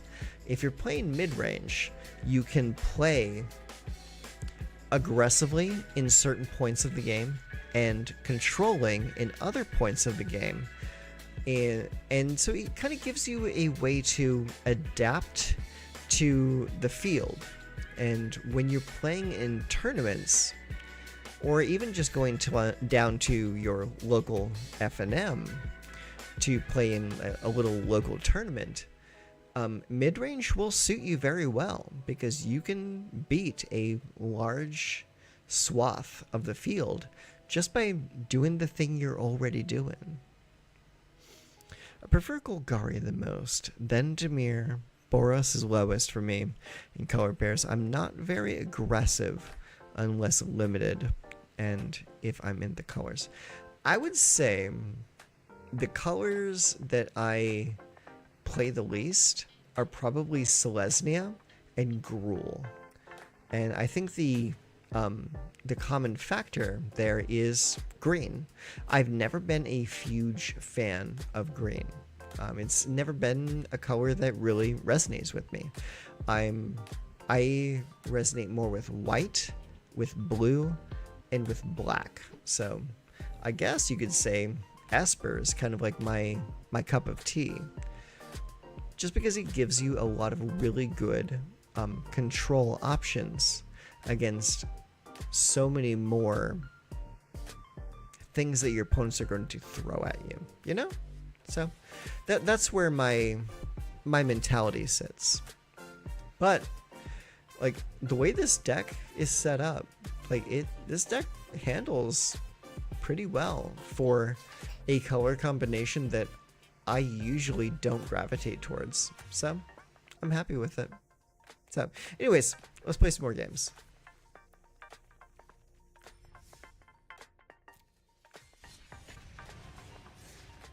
I often relate MTG to those who don't know how to play chess, and you're sometimes trying to think ahead of times.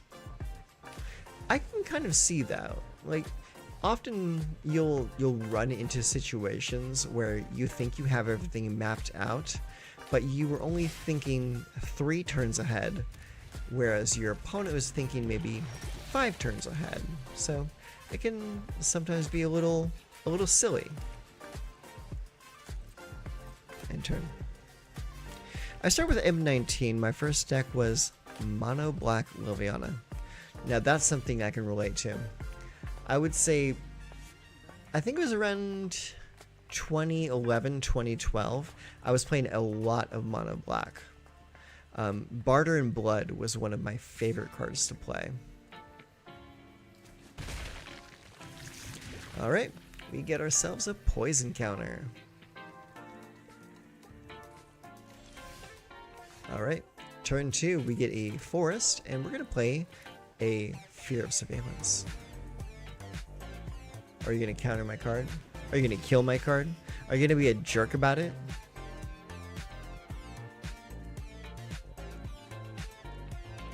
You have priority. It is your turn to be a jerk. Oh, nope, you're just going to proliferate. I'm okay with that.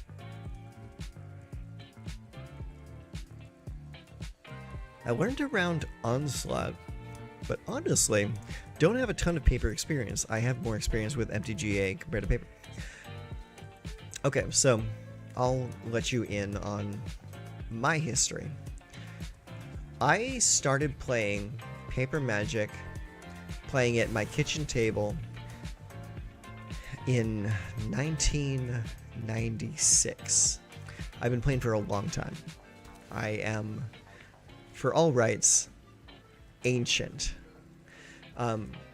When I first started, Ice Age was the new set that just came out, and I played with my brothers, and we had a lot of like just really good games back and forth over and over. And it wasn't until I think Tempest block into Urza's block that I started like branching out away from my kitchen table and started playing in tournaments at my local game stores. And that's when I realized, oh wow, this game is really deep. Like, there's a lot of really good strategies that you can do with this game that I wasn't really tapping into just playing with my brothers and my neighbors down the street. Like, this game goes hard. Wow, you are just eating me alive, aren't you? Okay, I'm already at 6 poison counters. Ouch. But yeah, like those were my first tournaments when in like the late 90s. Oh gosh, yeah, this game's over already. Next game. Yeah, I remember my first ever tournament was an Urza's Saga sealed tournament. We played with old starter decks. You were 3 years old. Well, yeah, I understand. I'm a little bit older. Yeah. And that's honestly something that I have to remind myself of often, because like I am from an older generation of Magic players, and that's personally why I like to point the direction of my channel towards newer players, because I like to remind myself that there are always new players coming into the game. New players that might not have the breadth of knowledge that I have after playing for almost 30 years.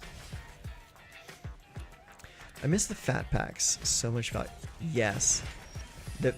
I remember pulling a Jace the Mind Sculptor out of a fat pack and losing my shit. I was so happy.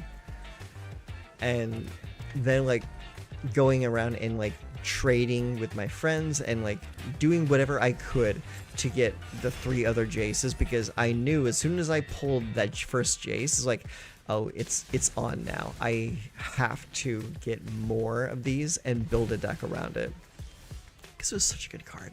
Such a good card.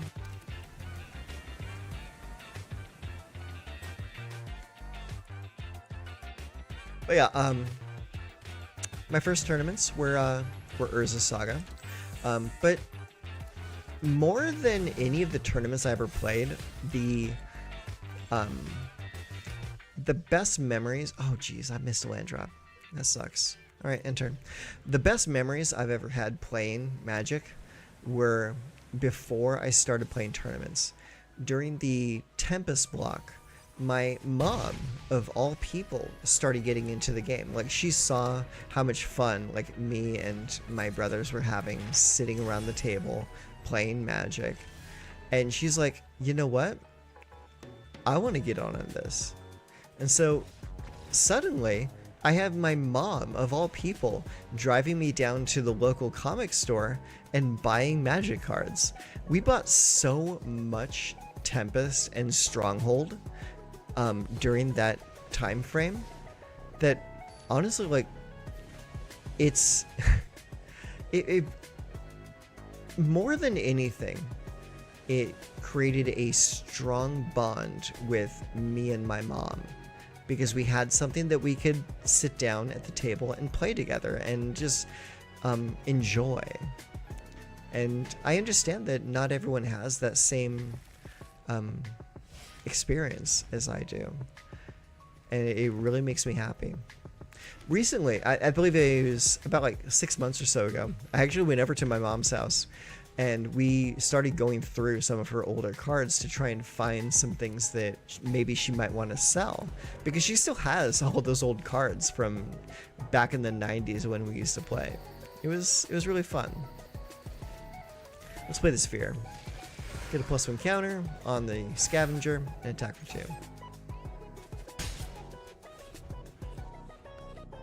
Okay, enough reminiscing. What are you guys saying? I missed the fat packs. The time frame I bought them was a Mirrodin. Ooh, Oblivion Stone. Yeah, that was a good card. My first tournament had to be right around Onslaught. Mono green, Creeping Mold, Plow Under. Ooh, Plow Under was so much fun.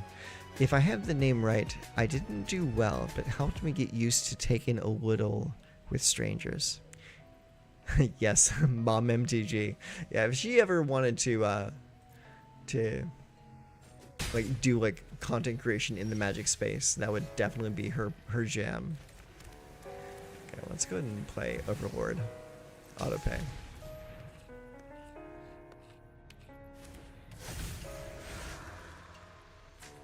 You know, what's funny is my mom actually is a content creator, but not in this space.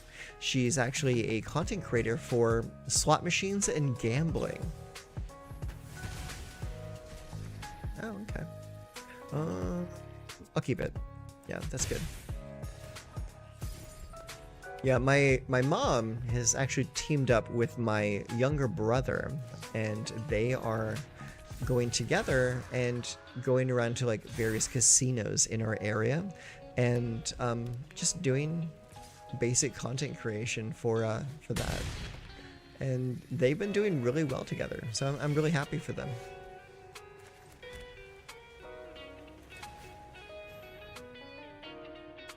Okay, so that's gonna come in. I'm gonna play another Hauntwoods. I'm probably gonna lose this game, but we're gonna do everything we can. Okay, next, attack for 4. Okay, Sheltered by Ghosts, we're gonna keep that right there. Next, hit him for 4. Okay, if we can somehow manage to not take 4 additional damage next turn, we might be okay. Oh no, they hit me with the good game. That means it's over. Oh man. Yeah, that's gonna be it. Alright, GG. Bye bye. Plowender is actually pretty memorable for me. I remember I played a standard deck back in the day. It was actually Urza's Saga cycle into Mercadian Masks cycle. It was really heavy on land destruction. It played cards like Yavimaya Worm, Plowender, Stone Rain, Birds of Paradise, and there was another card, a card that had Echo, and I forget the name of the card, but it was a 2/2 red creature that when it came into play, you would destroy a land, and it had Echo. So basically, you would play it, let it destroy a land, and then never pay the Echo cost on it.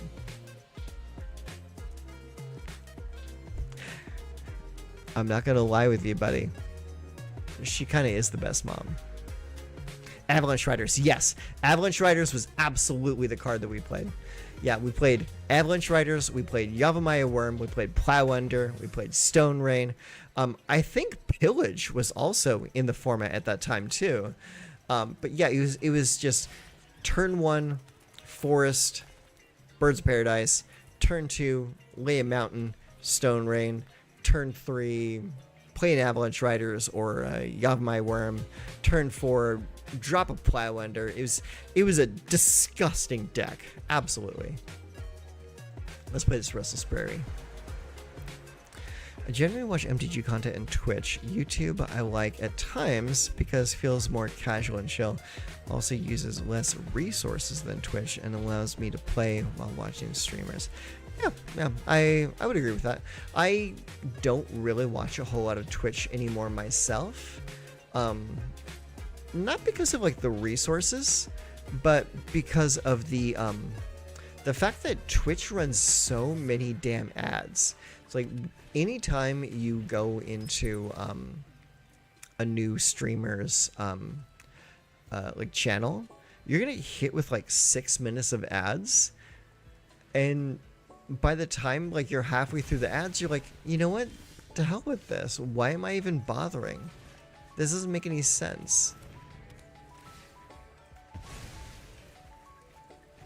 Versus like YouTube is like, YouTube like let an ad play for like 5 seconds and then you hit skip and you're good to go. Easy peasy lemon squeezy. Let's play. Okay, I think we're gonna play Enduring Innocence so that we have something that can block the Unstoppable Slasher so we don't lose 10 life next turn. But they're playing mono black, so they probably have removal. Okay, no, they're not playing removal.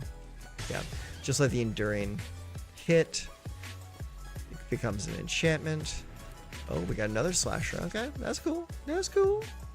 Let's play that. We're gonna play Bounding so we can get some fish. Boom, boom, boom. All right, cool. Look at that. We drew 2 cards, got 2 extra fish. That's pretty cool. All right, block and block.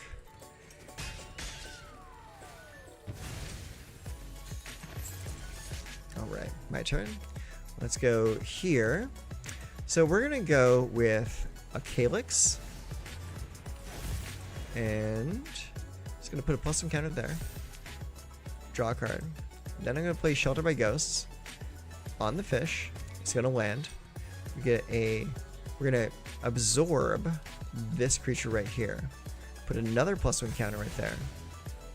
And then we're going to attack with the fish. It hits. Calyx triggers.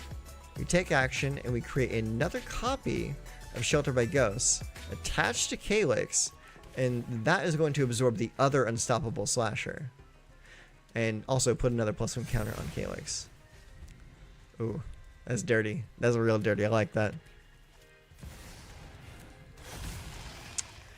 You know what? I don't know just yet. We might have to find out about that. Okay, let's go play the Invasion of Theros. Invasion of Theros comes in. It's going to get me an Ossification. I will play said Ossification on this Plains to eliminate that Phyrexian Obliterator. Put another +1 counter here. Oh, now our opponent just left the game. Yeah, GG.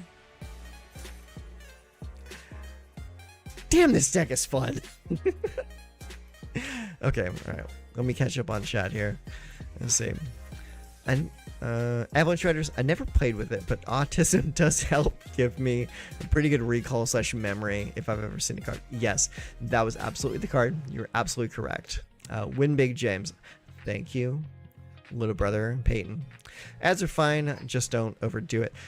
Ads can be fine, but that's the problem, is Twitch overdoes it on the ads. If I go and click on a streamer that I've never seen before, what? My little buddy became a member. Thank you, buddy. If I go click on a new streamer that I've never seen before, and I'm served up with 3 or 4 minutes worth of ads, then I'm suddenly not incentivized to watch that streamer anymore. And that streamer could have been like the best streamer that I've ever seen, but I'll never know it because the Twitch ads push me out the door. So I'm like, you know what? Sorry, I'm just not there anymore. So I'm gonna go watch someone else, and I'm not gonna watch you because your Twitch ads got in the way. It created a wall that I can't overcome. Can you make it so members don't see ads on your videos? You know what? Possibly. I may need to take a look into what my my chances are with memberships. I know that I can put up like videos a day before they go live with memberships. I've seen that option on the YouTube Studio app, and there are a few other options as well that come with memberships as well. So I will take a little bit closer look at that and see what my options are regarding memberships. Also, for those of you that are new to the channel, welcome. Glad to have you. We recently hit 500 subscribers for our channel, and that milestone unlocked memberships and super thanks and all that kind of stuff. It basically made it so that I can start earning money on the channel before getting my ad revenue. Ad revenue starts at 1,000 subs. So if you are enjoying the content, if you want to help support the channel, you have that opportunity. I will never directly ask you to. That's just not what I'm about. I have a normal job. I don't need YouTube to pay the bills. But if you are enjoying and you want to kick a couple bucks my way, you absolutely have that opportunity. So that's there. Want to see what happened? In MTG on Twitch, I often look for the smaller streamers, as it's easier at times to have great conversations, especially if one reads or needs help and advice. Yeah, I would agree with you. That's something that I actually do also. When I'm looking for streamers online, I typically look for people that are streaming to like 15 or fewer streamers, just so I have a more intimate relationship with that streamer. Because if I go to like a streamer like Asmongold or someone that has like 20,000+ streams, or like people watching, it's like I know for a fact that whatever I type into chat is never going to be seen, because that chat scroll just goes up and up and up and up and up, and it's never going to be seen. If I go to a smaller streamer's chat, then, well, I have a higher chance of like actually making a connection with that streamer. So those are typically the people that I tend to gravitate towards more. But that's just me. Yes, while making intense eye contact. Just like this, right here. Okay, that's enough. Let's get back into the game. I've been prattling along way too long. Let's go beat up some more meta decks.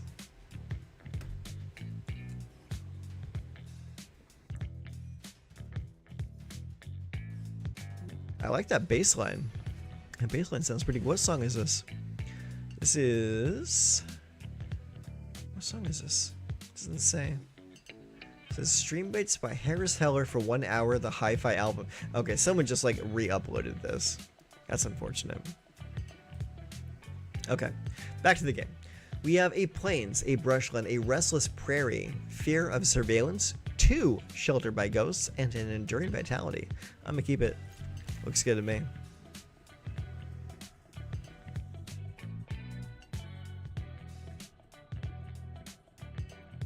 You're playing against MG Priest.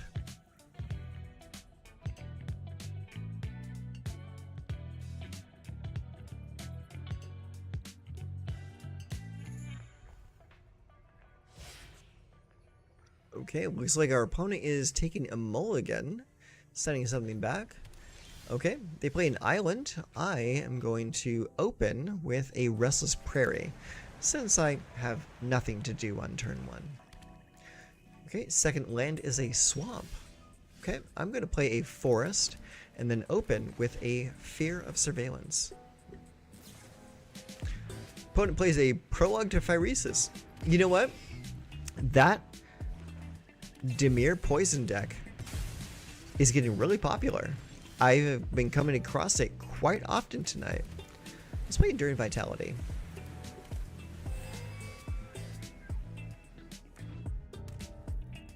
Alright, opponent plays a Dark Slick Shores, comes into play tapped. What you got, what you got, what you got, what you got? Best thing they could play right now is probably a Liliana, or maybe a Vraska's Fall.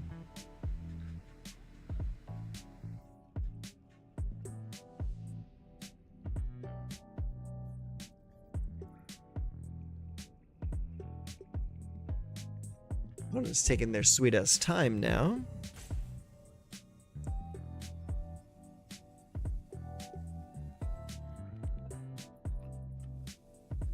One of the themes I use in Historic, I've had some call it a meme, is off-color Luris Companion. So, I don't have a whole lot of, we'll call it, data on Luris, because Luris was a card that came out during a time when I was not playing the game very often.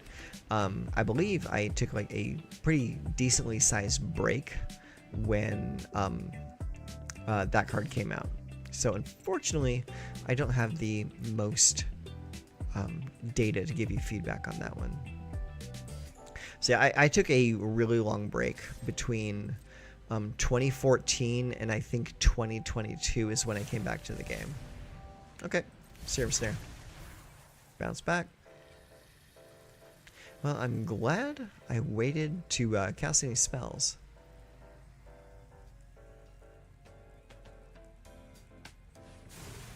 Okay, so we get another poison counter. I'm actually going to play the Overlord now for some impending cost,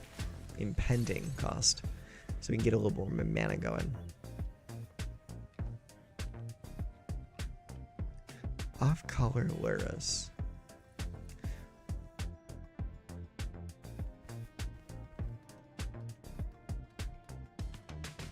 Four cards in hand, 4 mana. What are you gonna do, friend? Okay, let's go ahead. And I'm going to open with the Enduring Vitality. See if they try to counter it.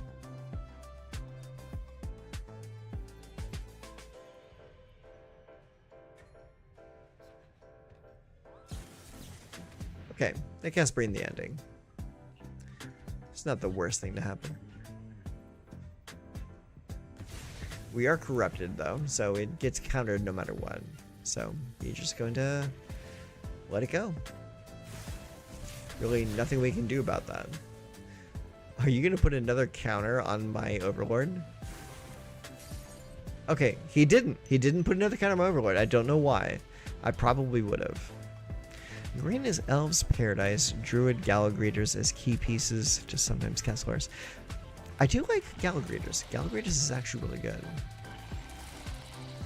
Okay, my turn. Alright, let's go Innocence. And then Sheltered.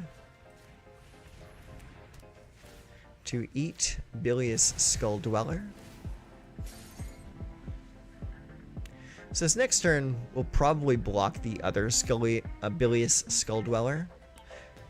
It will release the first one, but it will at least get me to get one of them off the table and prevent me from taking another poison this turn.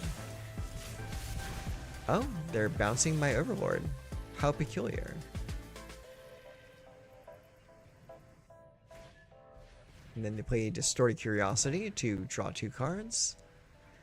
Are they trying to draw something to get rid of Enduring Innocence? No, they just play another Bilious Skull Dweller. Alright, yeah, block there.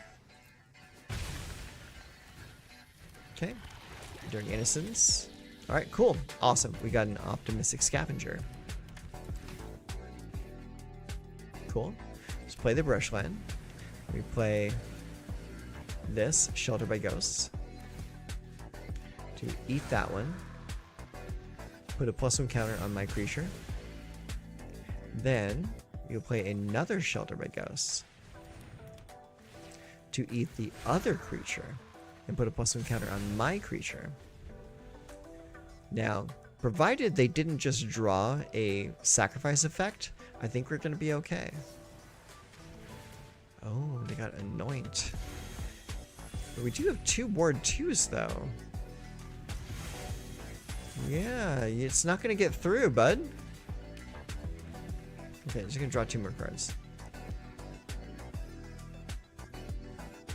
Yeah, you look at that Ward 2 times 2. Ward is disgusting. It really is. Okay, they're going to play a Fabled Passage, get a land. Ooh, nice. They got 2 cards in hand, unfortunately, so let's play Overlord. We're going to play it for full cost. Comes in, +1 counter for the Optimistic Scavenger. And then we attack for 6. Bam! Suck on that. We go to 29, but unfortunately life totals don't really matter in this matchup. Anoint, okay. It's going to pay 2 times. Alright. You got 2 Skull Dwellers. Cool. Alright, Ossification. We're going to go get Ossification and play 2 Ossifications. Eat that. Put it right there. And eat your other one. And then we attack the Invasion. The Invasion is going to get me an Ephara. Ephara comes in. It's a 4/4 lifelink indestructible. I feel bad when players don't read the cards which have word or cards like Dark Soul. Yeah. It is kind of silly. Like you do have to actively read the cards that your opponents are playing in order to make sure that you can actually deal with their threats. Okay, that works. That definitely gets around indestructible. Good job.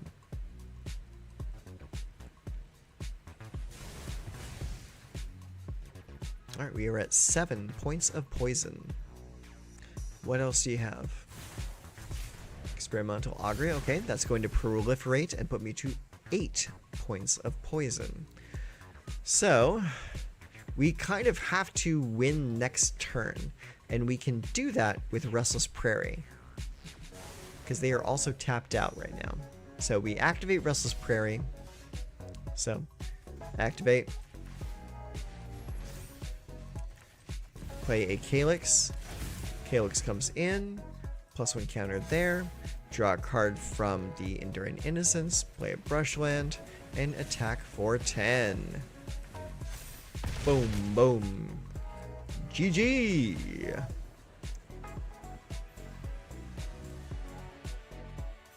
Very good. Very good. That was a pretty good game. I'm not gonna lie. That went pretty well. Not bad. Okay, so it looks to me like we have 3 more games to win for our daily wins for the day. So we're gonna play at least enough games to win 3 more times. So wish me luck.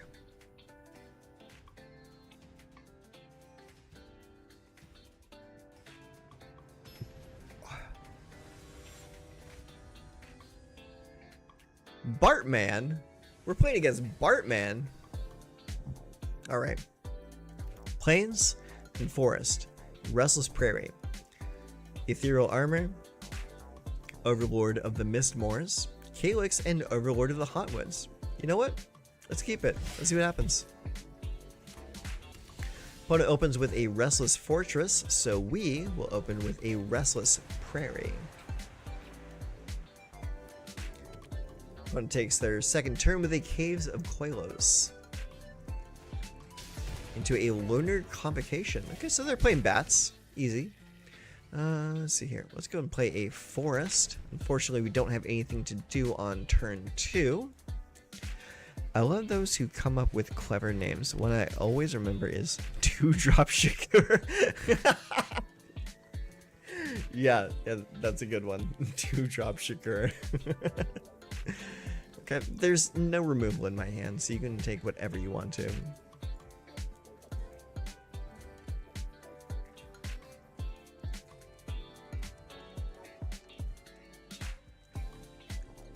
Well, what are you gonna choose? I would probably take the Overlord of the Hotwoods, because that is most likely my next play.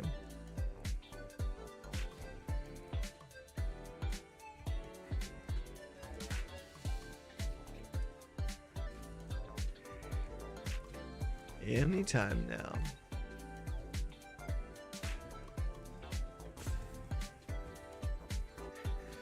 Well, they're certainly taking their time with this.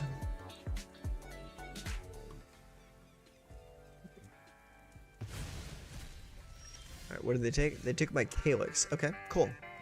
Let's play Hushwood, and then I will play Overlord of the Hotwoods.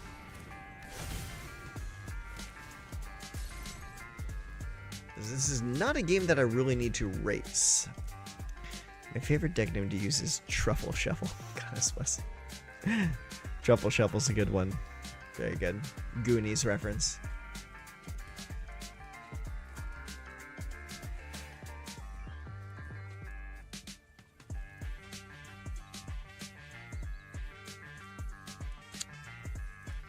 Alright. Opponent has 6 cards in hand and 2 lands. So they're pretty far behind on lands right now. Okay, what did they just eat? They ate my Ethereal Armor. Okay, that's cool.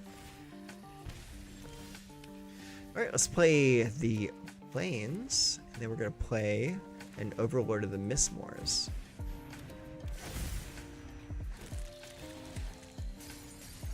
Alright, penny counters go down. 2 1s on the table. Creatures able to block Deep Cavern Mat. Ooh, Essence Channeler.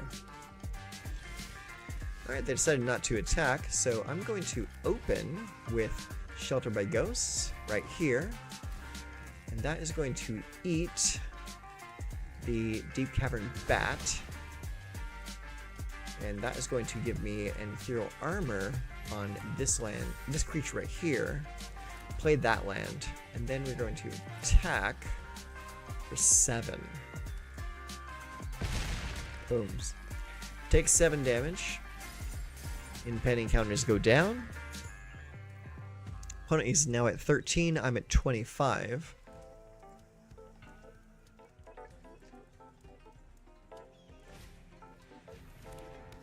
They play the Case of the Uneaten Feast.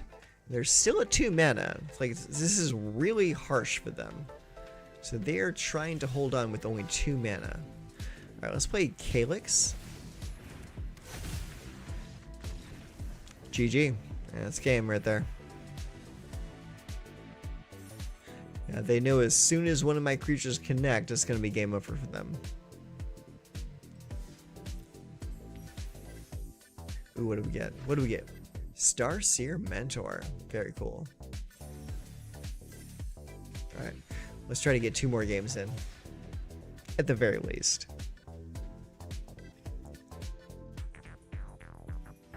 Also, if you're watching this and you are enjoying the deck being played, there is a full deck list and deck tech on the channel.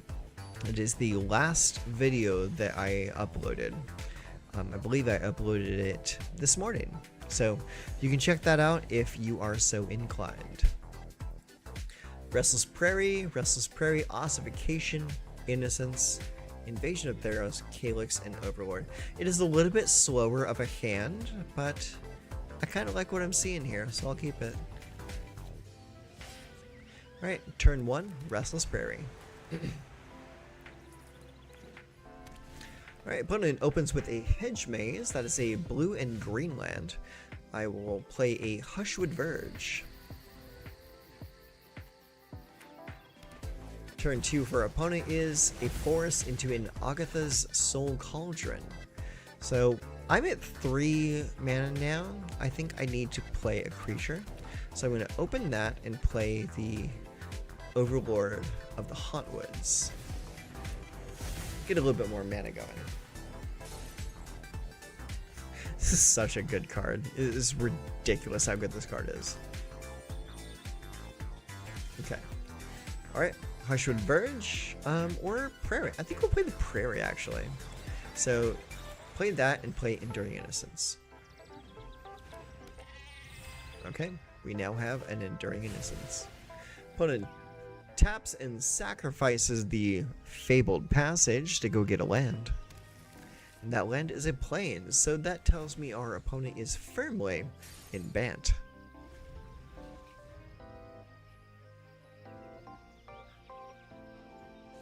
Alright, opponent does nothing with their turn, so I'm going to go here, and then we are going to go Calyx.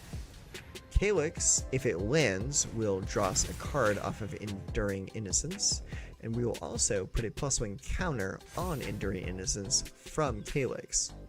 Very good. Alright, so what we'll do here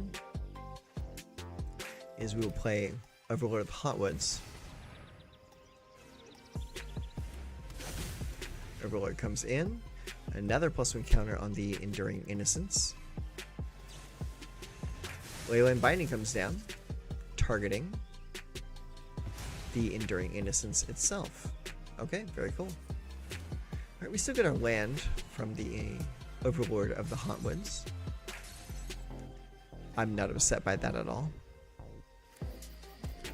Alright, opponent plays a Hushwood Verge, a card we are all too familiar with. And again, they do nothing with their turn.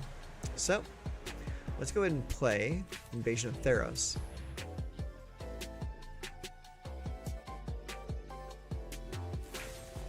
They play Get Lost. Okay, no problem.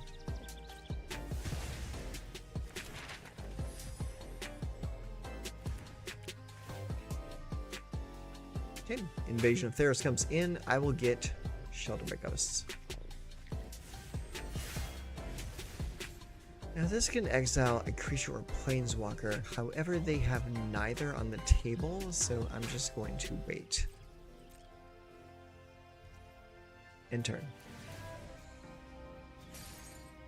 Alright, last counter comes off of one of my Hauntwoods, becomes a creature. So it's 6/5.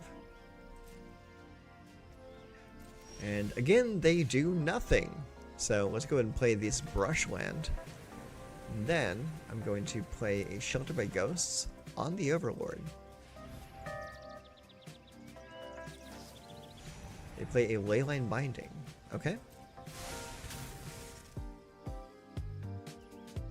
Resolve. Okay. I will open and play Animate my Restless Prairie. And then we will activate this to explore. Very cool. I'll keep that right there. And then we will attack the invasion so we can get a Farah.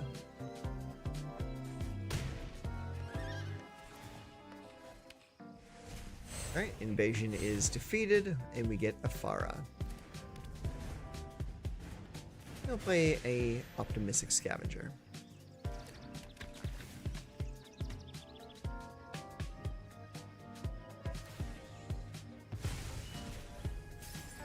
Okay, they removed one of our Shelter by Ghosts with the Agatha Soul Cauldron. No big deal. We can deal with this. Opponent has 6 cards in hand. They play a Temporary Lockdown. Very cool. Alright, let's go ahead. Okay, that will take care of a creature or planeswalker, neither of which is on the table. So let's play a Beza.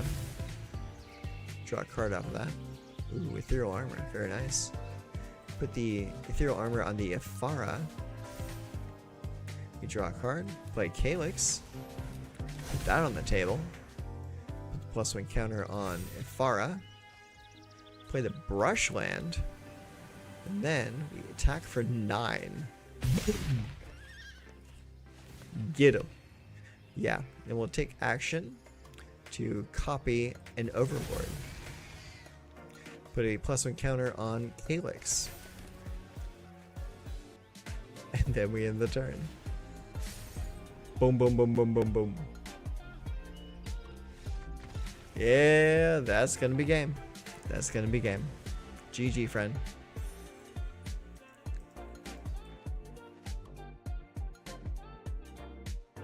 Again, I'm not usually a Selesnya player, but this deck is making me rethink things. It really is. Alright. One more. One more.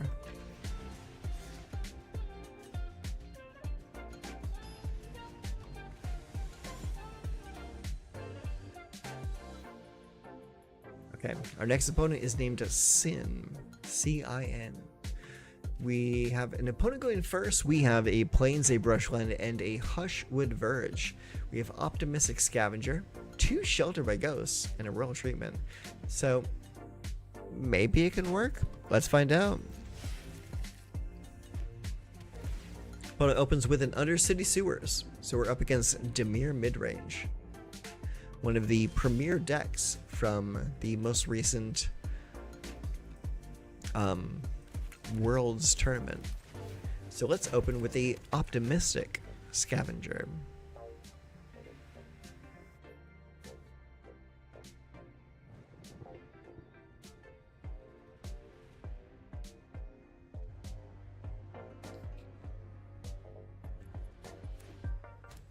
Alright, opponent plays a Murex as their second land return into an Anoint with Affliction.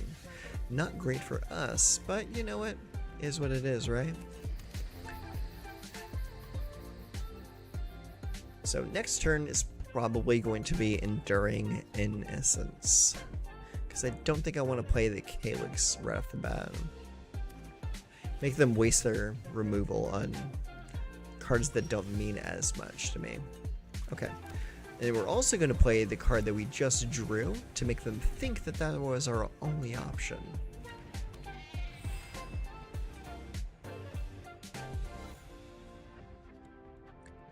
Okay, opponent plays in Gloom Lake Verge. That's a blue and black land. They play Anoint with Affliction. Very cool. Alright, our turn. Let's play another Enduring Innocence. Show me another Anoint with Affliction.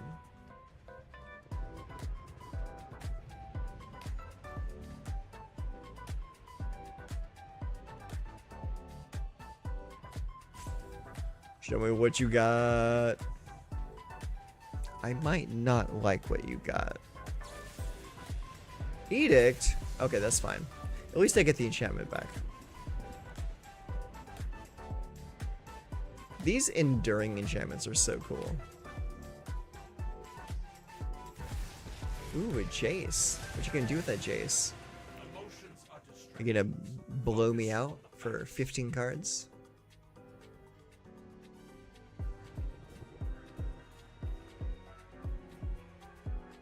What you gonna do?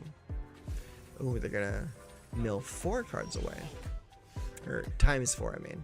Okay, do we do Calyx Invasion or Overlord? I think we do Overlord.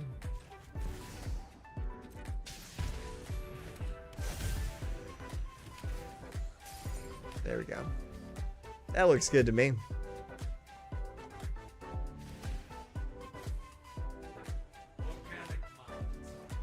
Intimidation campaign.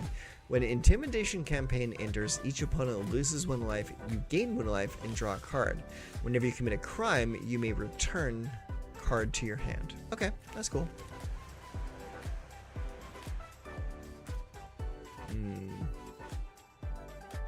Yeah, let's go with that.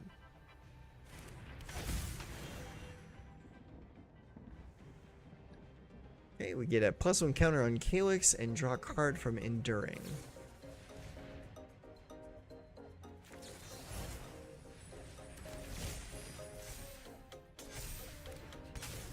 Make him too big to shrink.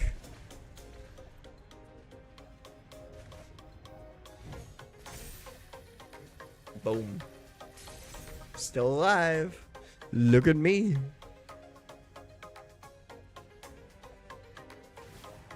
Just don't make me sacrifice it. Okay. Another minus. Do you have another one to play? Probably not. Alright, cool. Play this Bushland, and then we'll play Sheltered. Eliminate that chase. Then we play Invasion to get Ethereal Armor. There we go. Next, attack right there. Boom. Okay. Farah comes in. Get a +1 there. And also put the Ethereal Armor on Farah so we can draw another card. And also put another +1 there. Boom, boom, boom, boom, boom. So many triggers. Wow, that Farah is a 12/12. That's disgusting. Alright, discard a Brushland.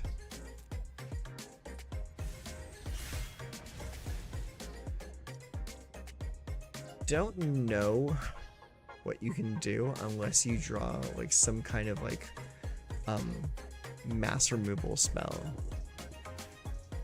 You also don't have 5 mana, which you would need to cast most black mass removal spells.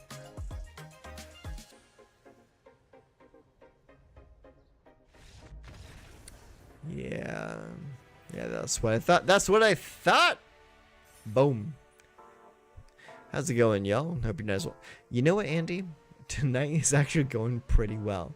And I may have an opportunity to show you exactly how well tonight is going. Because we just won our 15 of 15 games. So, what I can do here is I can bring up my untapped.gg profile and show you where we're sitting. So, let's go ahead and go over here. We're going to go to web browsing. Ooh, there we are. So let's see here. We're going to slide on down here. Not too bad. So we're sitting pretty at a 61% win rate, 22 wins, 14 losses with Selesnya auras. Of all decks, white and green is still getting it. It's pretty fun. So that's that. I tell you what. Since you just came into the stream, I'll be more than happy to show you what we're playing tonight. So, let's go over here, push the buttons. Okay, so let's go to decks. I will show you what we're playing tonight. So, what we got going on is I saw a lot of people playing Boros auras and Orzhov auras, and I thought to myself, you know what? Why not Selesnya? I mean, Selesnya had some of the best enchantments and enchantment creatures, like this side of the Mississippi. So why couldn't we still play Selesnya auras? So I took a look at what we still had available in Standard, and I built something around it. So I started with Calyx, Guided by Fate, and then I added in Optimistic Scavenger, and then I added in Shelter by Ghosts, and then after that the deck kind of built itself. So outside of that, we're also playing 2 copies of Ethereal Armor, 2 copies of Royal Treatment, 4 Fear of Surveillance, 3 Ossification, 2 Invasion of Theros, 3 Enduring Innocence, 2 Enduring Vitality, 2 Beza, 2 Overlord of the Hauntwoods, and 2 Overlord of the Mist Moors.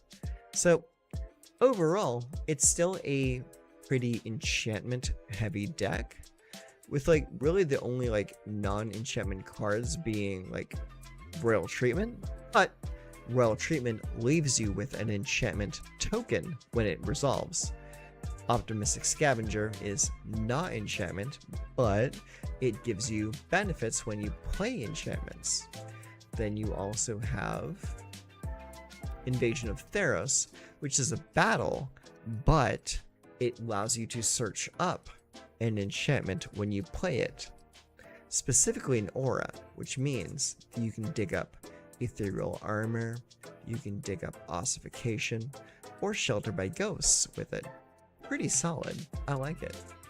Then past that we have Enduring Innocence, which is an enchantment creature that will trigger Calyx and Scavenger when it comes into play. And if it dies, it comes back as an enchantment, which again triggers Calyx or Optimistic Scavenger. Same thing with the Enduring Vitality.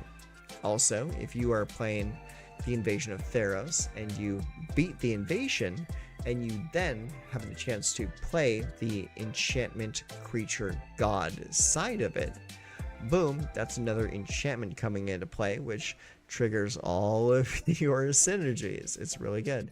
The only card in the deck that is not an enchantment, but I kind of like playing it, is Beza, just because it's a value card. It's like, if you're behind in any metric, it will help you catch up. If you're behind on life, gain life. If you're behind on cards, get a card. If you're behind on mana, get a treasure token. If you're behind on creatures, get 2 fish. It's such a good card for only 4 mana that I feel a 2 of kind of fits. And then you have Overlord of the Hauntwoods, which is an enchantment, and Overlord of the Mist Moors, which is an enchantment. So it's pretty sweet. Like, the deck has been working really well, like better than I expected it to going into building this initially. So that's what we're playing tonight, and it is currently almost 6:30 my time, so I think we got enough time to play a few more games. So let's get into it. Cheers.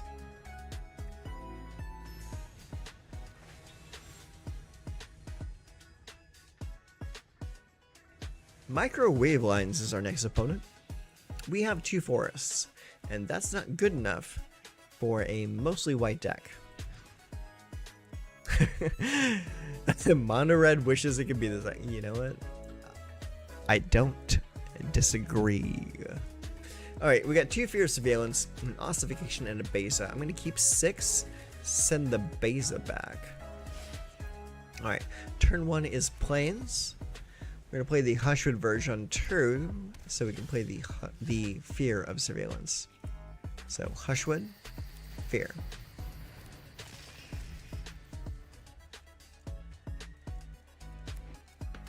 Alright, opponent plays a Blooming Marsh into a Deep Cavern Bat.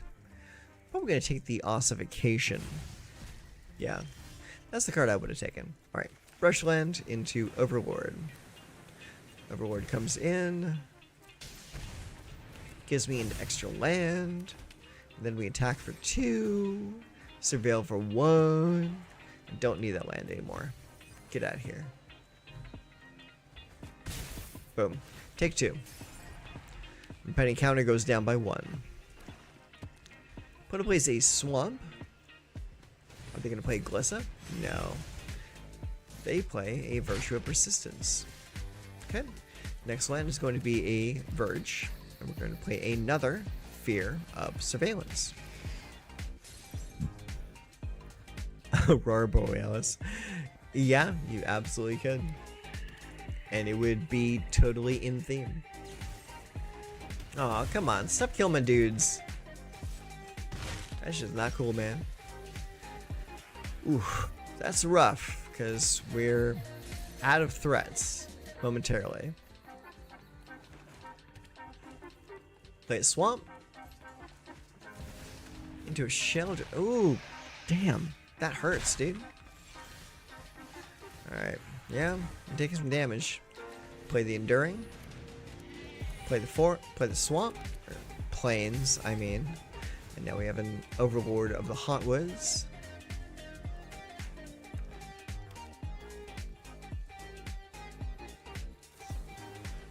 Tear Asunder the Overlord. Leaving me with a subpar creature to block with. Yeah, we'll block. It's a subpar block, but it is what it is. Do we draw anything good? Nope, not quite good enough. Alright, this game's over. GG.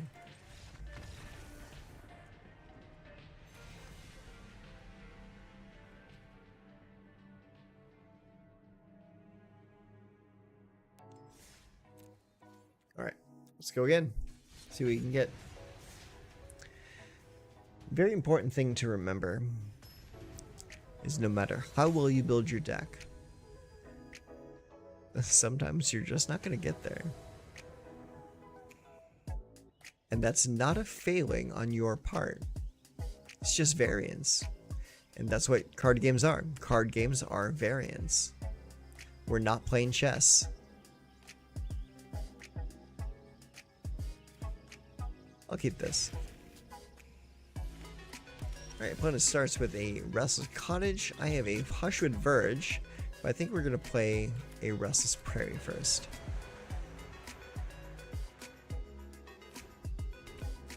They play a Llanowar Wastes and do nothing. So we could play a Fear of Surveillance if we play an untapped land this turn, but I think I'm going to play a Prairie into an Optimistic Scavenger first. Our opponent will play a Cut Down.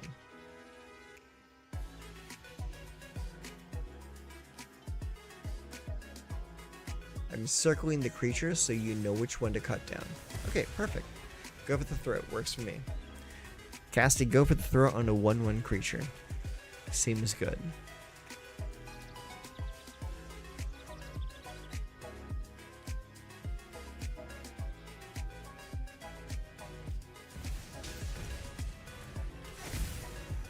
Okay, opponent plays an Overlord of the Hauntwoods. I play a Forest. And then play an Enduring Vitality.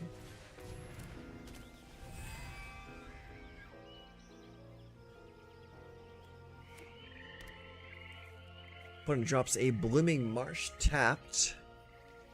They have 4 mana available. Anoint with Affliction. Okay, my Glimmer is gone. Okay, they go to second main phase. Alright, I'll play a Hushwood Verge, and then I will play a Calyx. +1 counter on said Calyx.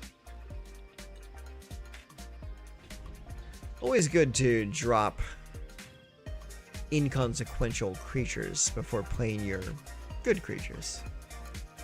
Dig through their removal early and often. Okay. Tear Asunder. I'm okay with that.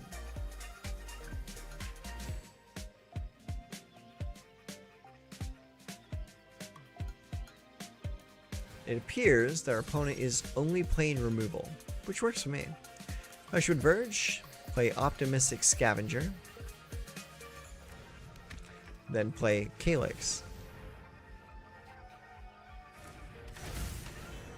Put a +1 on Calyx and also +1 on Scavenger.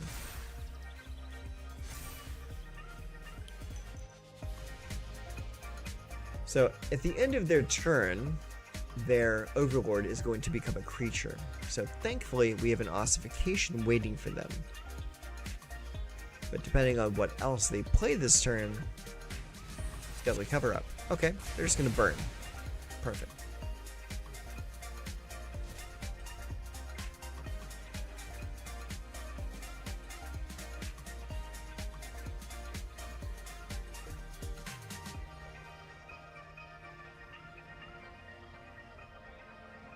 Okay, they're going to... Did they collect... Yeah, I think they collected evidence, so they get to dig through my deck for a certain card. So they got rid of all of my Calyx, which is fine. That works for me. Play the forest, or play the ossification on the forest. Beat the creature. Play the Fear of Surveillance.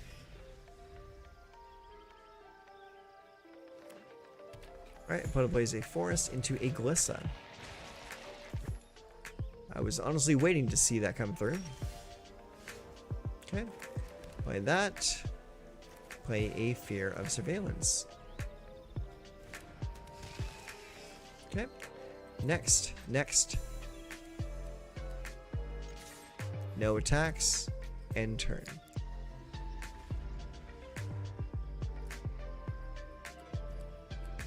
Pass.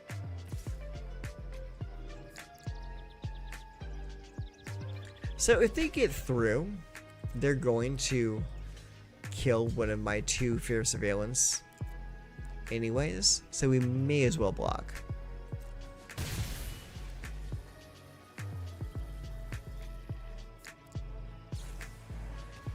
And they anoint the other one. Okay, it's gone. Alright, my turn. Alright, I'll play Invasion.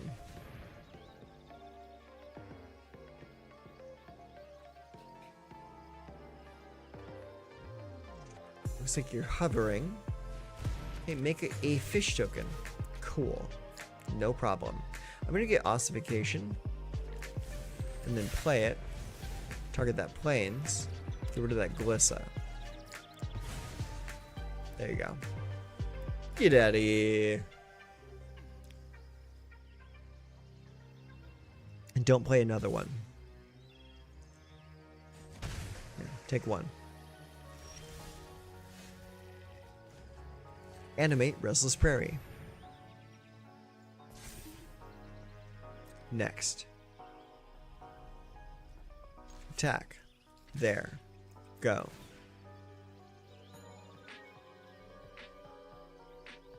Got a removal spell for my creature. Oh no, he's got a bigger land. Okay, yeah, this game's over. Bye-bye! I should have kept my eyes open for that damn land. No big deal.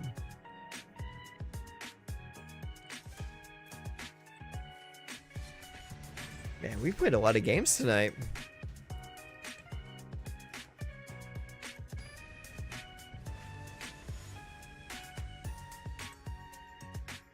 One card I was shocked to see was Meat Hook Massacre 2. I haven't brewed with it yet. So much triggers. Yeah, I haven't brewed with it yet either, because it's a card that requires a lot of mana. So if you're going to play it, you're probably going to play in a Golgari deck that has a lot of mana ramp. Keep. We'll start with the plains. Alright, opponent starts with the plains as well. Let's go forest. And play Fear of Surveillance.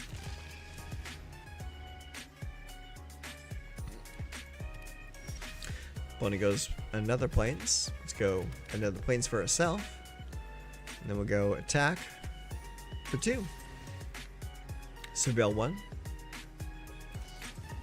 Opponent does Elspeth's Smite. Cool. We still get the Surveil trigger. So send that downriver. And then play Enduring Innocence.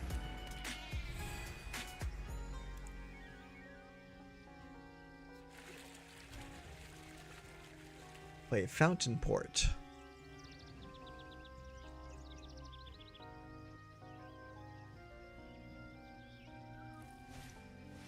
And then Toby.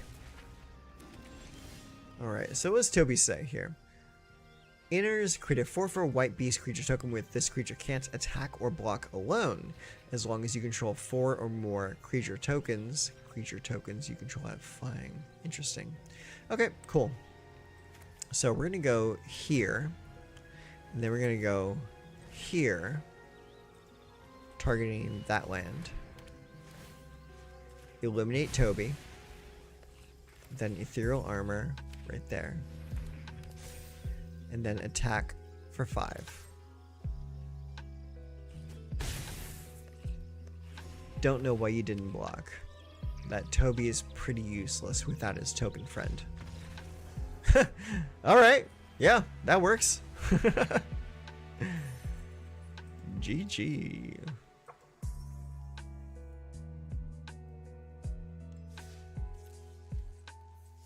Alright, let's go again.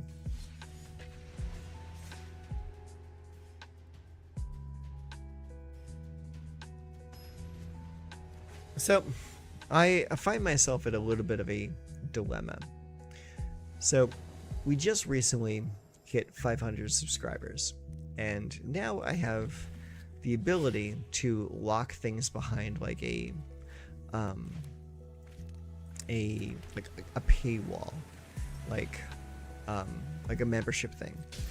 So, but the thing is, like, I don't know what kind of things you guys would want to see. Like what would justify buying a subscription to this channel? It's like, what would you like to see that would justify getting a membership to this channel? I'm very curious.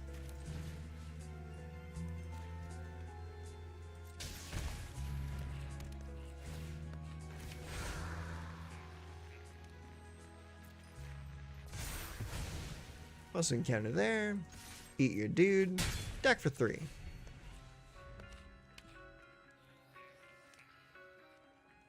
Because, like, there's, like, a lot of different options. There's, like, you can get access to a video a day early. You can get access to videos that I wouldn't normally put on the public section. There's like all kinds of things that I could do specifically for members, but I don't know what exactly to do though.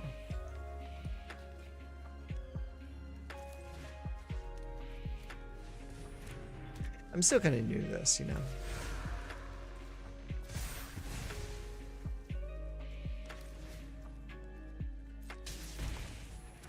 Probably should have ordered that a little bit better. Whatever. Punch.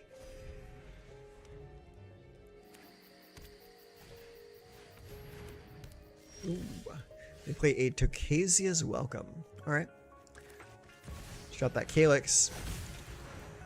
+1 on the Scavenger. +1 on the Scavenger. +1 on the Scavenger.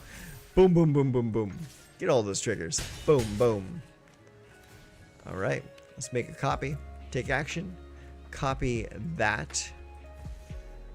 Put it on Calyx to eat your Tocasia's Welcome, and put another +1 counter on Calyx and a +1 counter on Scavenger and another +1 counter on Scavenger. This is disgusting. Oh my god. This deck's stupid. Oh man. GG. Alright. So, we have been playing for 3 hours now. I will give you guys one more game. And then after that, we're going to have to call it quits. So, let's hop in, play a quick game. And after that, we're going to call it a night. And I'm going to go get some well-deserved R&R. Alright, we're up against Benki. Okay, so we got Plains, Plains, Forest, Ossification, Sheltered, Enduring Innocence, and a Calyx. So it's a little bit slower, but as we've seen in the past, slower decks can still work.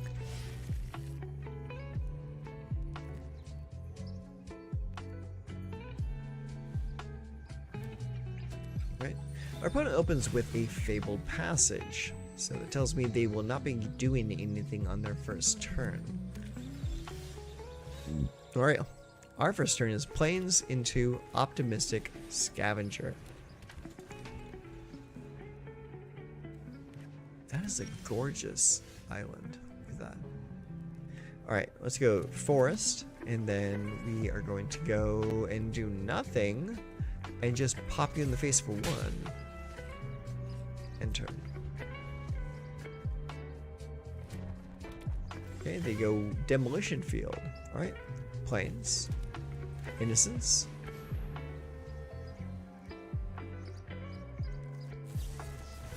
Three steps ahead, they countered the Innocence. Alright, attack for 1. Okay, they get another Fabled Passage in. This time, the land that comes into play will be able to come into play untapped. And they get Plains. Okay, let's go Forest, and let's go Beza.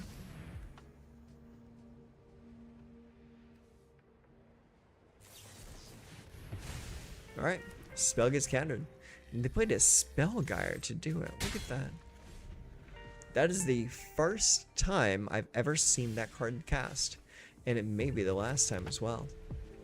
Alright, let's go ahead and play Invasion.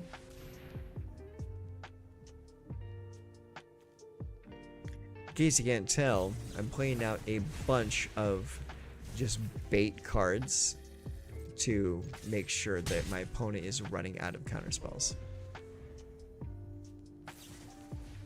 Deduce. They play land. Alright. Restless Prairie. Let's play Calyx.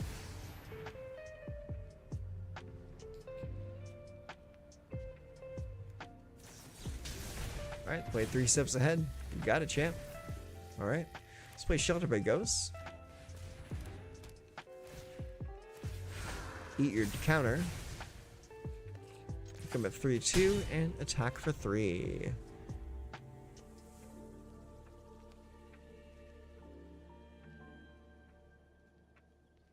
Our opponent's probably going to win this one simply because they've had so many cards to prevent us from like making actions. So we'll see though. Alright, play the Ossification, get rid of the Beza, give ourselves another +1 counter, animate the Restless Prairie, attack for a bunch. Boom boom. Wait, temporary lockdown. Okay. Oh, that's not good.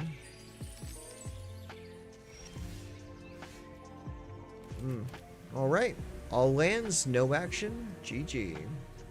Next game, please.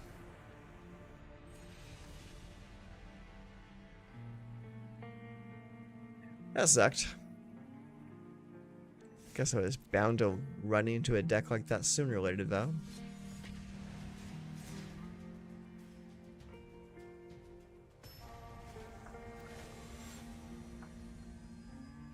Astar Aki is the name of our current opponent. Kind of makes me wonder how they landed on a name like that. Okay, that's a little bit better. We'll keep this. Send back one of the Hushwood Verges. Alright, turn 1, Hushwood Verge.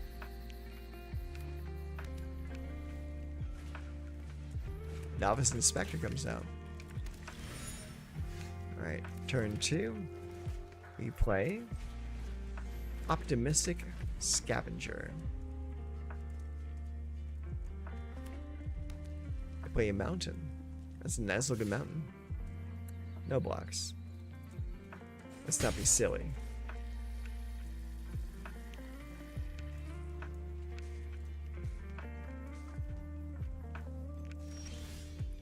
Alright, next turn. Let's play a Restless Prairie. Play Ethereal Armor. Put it right there. Target there for another counter. Attack for 3. Ooh, Resolute Reinforcements. Okay, do you block? It blocks is 1. What's up, Spud? You doing alright, buddy? Ooh, Lethal Demolition. Okay. Come on, bud. Up. Come on. Come on. Come on, Spud. Yep. There's my boy. There's my little buddy. Okay. Let's go here. And go. Fear of Surveillance. Go Ghosts. Right there. And then we'll just sit pretty.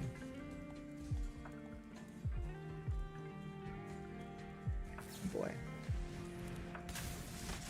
Wow, this is an old school go wide deck, huh? Alright. Can't say I would have expected to see this.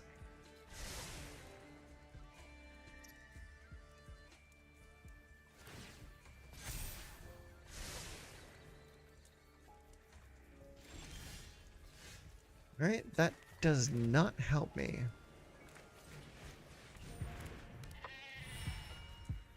No attacks. I need something to get rid of that warden.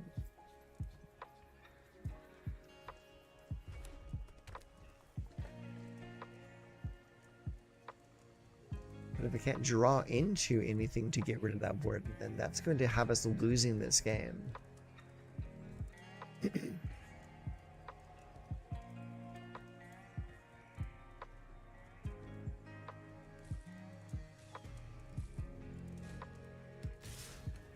Oh, you're just going to attack, huh?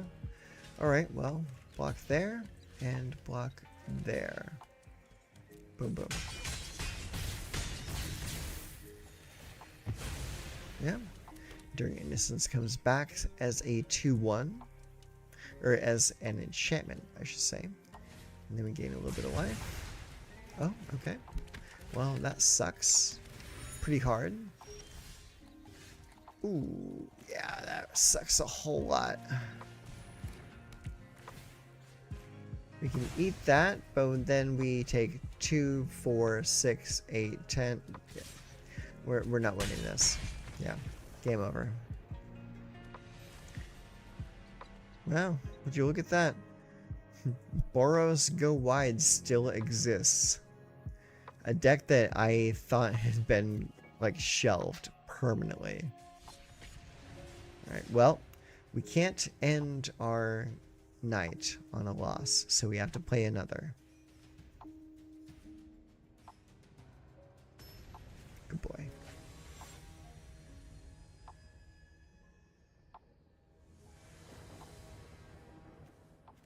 Okay, Plains and Restless Prairie. Ethereal Armor, Fear of Surveillance, Ossification, Sheltered, and Calyx. I'll keep it. We'll play the Restless Prairie first. Oh, he's a good boy. Oh, he's a good boy.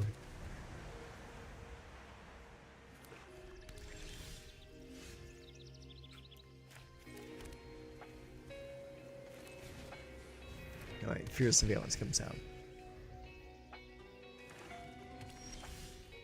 Alright, next land is a Hushwood Verge. You can play the Calyx or an Innocence. I think I'll play the Innocence first. Attack for 2, Surveil 1. Keep the land because it's a man land, and that's a good land to have. He's a good boy. Breacher, huh? Alright, cool. Alright, Restless Prairie. Sheltered. Put it on the Fear. Then we put the Ethereal Armor on the creature with lifelink. And then we pound. Keep the Shelter by Ghost right there. Boom, boom. That's a lot of damage. That's a lot of damage. Grab at the throat. Alright, pay the 2 ward. Alright. Well, let's go ahead and do Shelter by Ghost right there. Eat your dude. Then we attack for 3. End turn. When in the land, play a Hostile Negotiator. Alright, get rid of Calyx. Actually, do we? Yeah, I think we do. Because we need to play the Ossification. There we go. Alright, land. Ossification. Put it on the plains.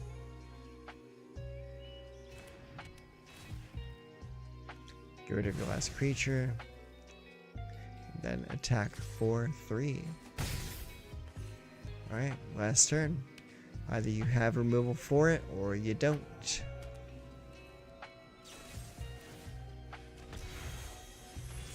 He does.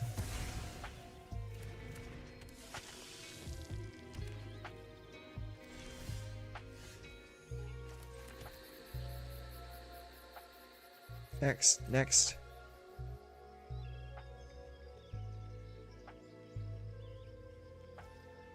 That's a little rough.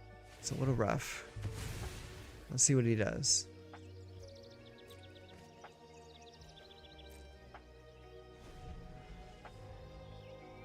That Death Touch makes things tricky.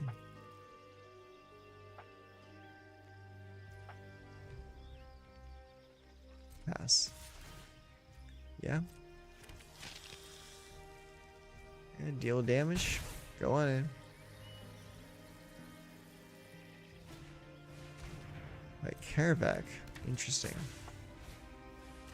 And a Bronco. Double interesting. Alright, my turn. Oh, come on. Why am I drawing lands right now? Don't draw lands. I don't need lands right now.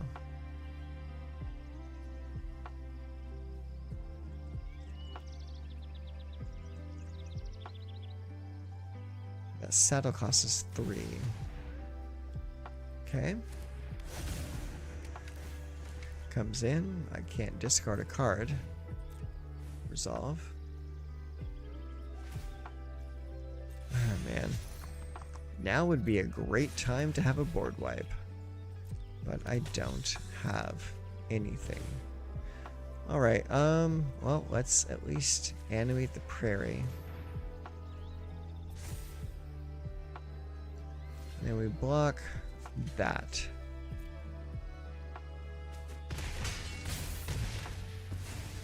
Go to 26. Thankfully, we gained a lot of life in the early game. Why? Why am I drawing more lands? Come on, dude. This is fucked up. I'm out of here. I'm just out of here. I do not need to continue this game.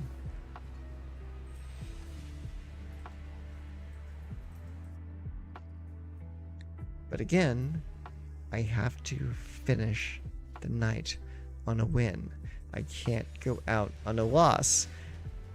I can't let it happen. We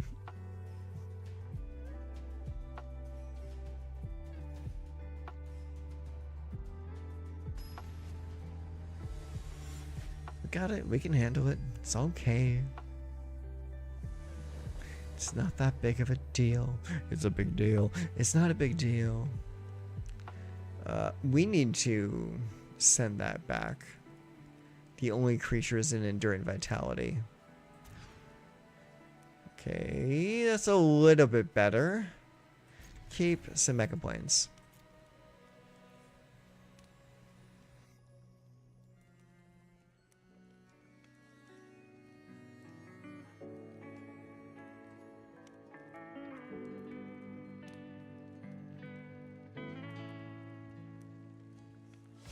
What you doing? Come on.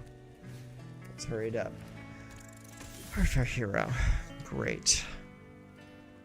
What do I have? Alright, play the Hushwood Verge first. Alright, opponent plays a Carpelson Forest. into Innkeeper's Talent. Not good. Really not good. Alright, they hit us for 3. Alright, play a Plains. And I can't do anything with that mana.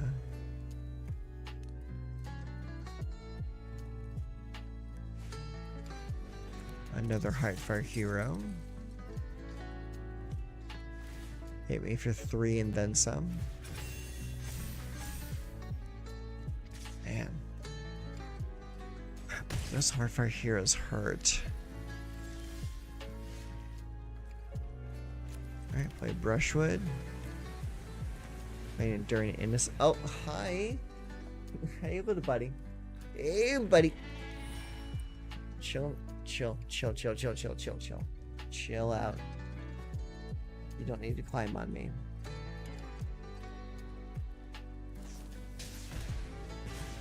Torch the tower. Okay. Alright.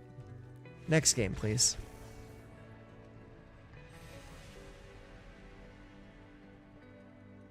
No, I did not have fun that game. That was not good. We tried to mulligan it into something better. Something better didn't happen. Opponent still managed to have everything they needed. That was not a good game. That was a bad game. So now we will re-queue into hopefully a better game. Alright, what do we have? We have 3 lands, a Fear, a Sheltered, and 2 Enduring. So we'll keep this. See what happens. Don't screw me over.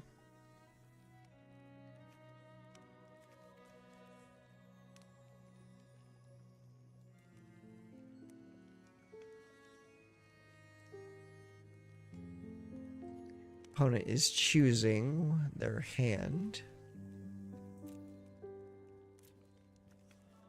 Let's make it quick. Come on, don't waste my time here.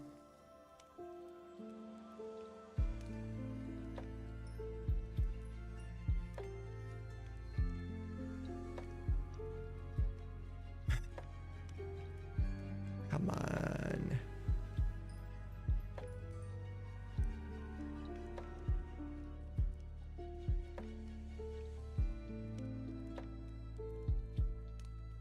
What is taking so long?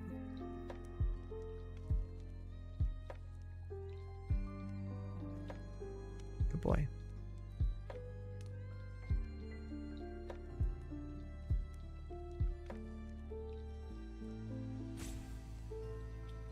Okay. The timer's ticking down for them.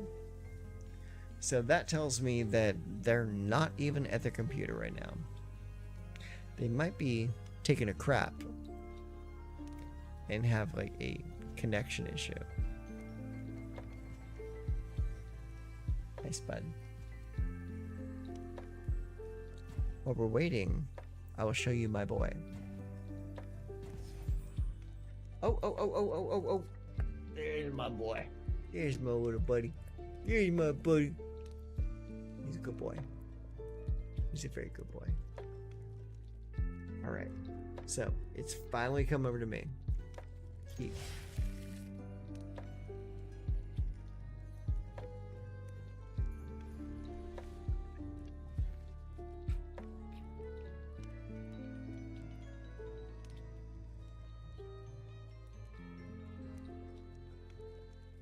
Are you making me wait again?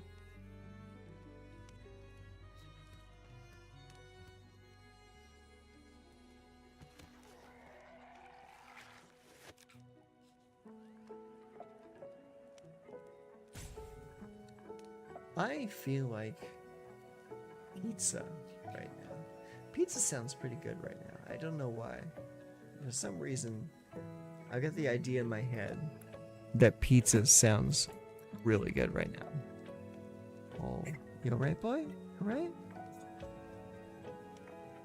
Relax. Relax, buddy. It's okay. There you go. Good boy. Well, okay, I guess that's one way to win a game, is just wait for your opponent to disconnect. I'm sorry, that does not feel like a valuable win. We gotta do one more.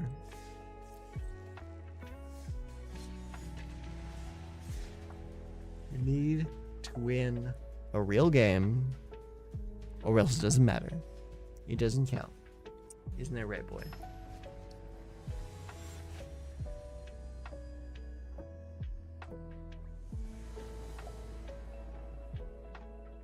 Okay, what do we have here? So we have 2 brushland, a restless prairie, 2 fear of surveillance, an ossification, and a sheltered by ghosts. I will keep it in hopes that it works. I'm going to place a swamp to open with into a duress. They will take my ossification. Nope, they took my sheltered. Whatever. Fuck you. Play land.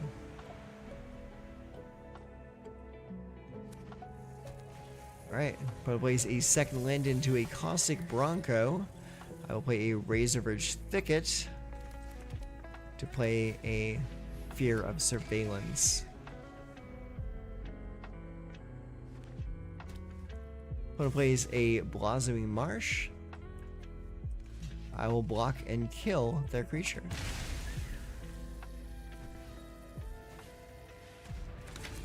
Okay, and they end the turn with an unholy annex. Alright, my turn. Land into optimistic scavenger. And then fear of surveillance. Also encounter on the optimistic scavenger.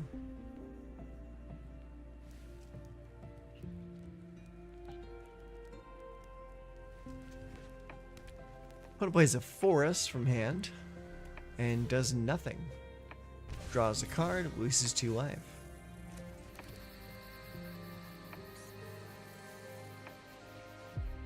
Can't quite animate and attack with the creature yet, so we will attack.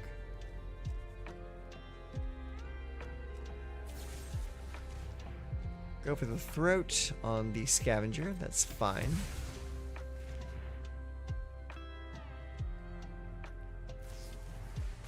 And annoy with affliction on the other creature. Sure, whatever. Send the Hushwood Verge down.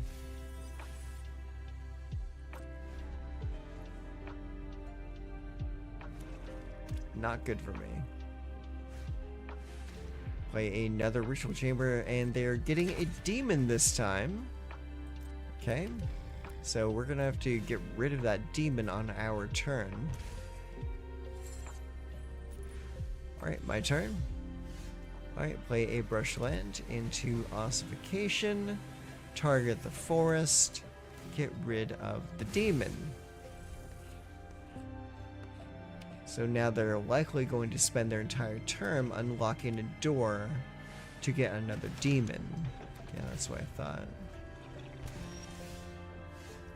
Alright, so we have Enduring Innocence. And a brushland.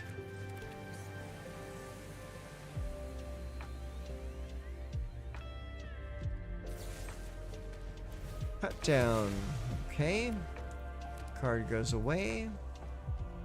Becomes an enchantment. No longer a creature. Draw a card from Dreadwood. Dread Knight. We're gonna take 6 damage, and then 2 more. 4 more from the Unholy Annexes. And we are looking at land, so we can't win. We have run out of options. Damn, that sucks. It sucks to run out of playable options. Let's play again.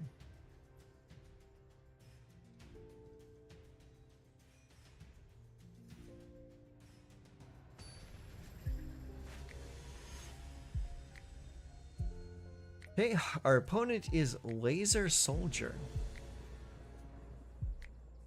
We have 1 land. That's a mulligan. We have 3 land. That's a keep.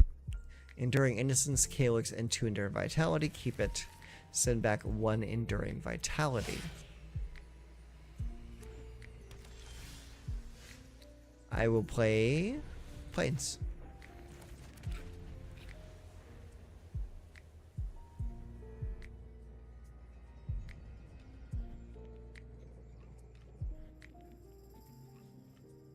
What you gonna do? What you gonna do? What you gonna do? What you gonna do?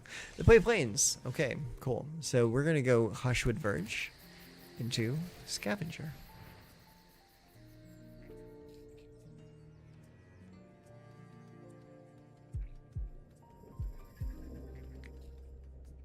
Does it hit the table or do you waste a counter spell on it?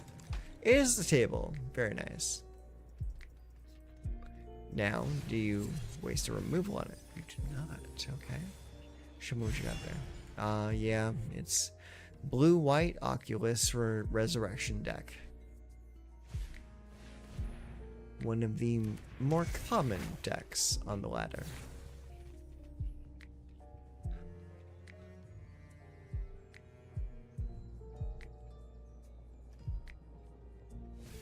That is a gorgeous card art. Look at that. Looking beautiful. Okay. Let's play a brush land. Now, what do we got here? So we got Calyx, Enduring Vitality, or Enduring Innocence. I think we play the Innocence first. +1 on the Scavenger. Attack for 2.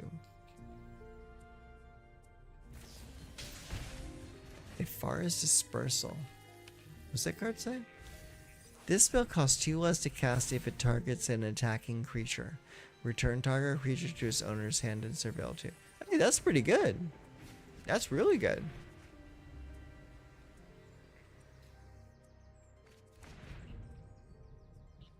Yeah, more people should be playing that card. Hey, you stop that.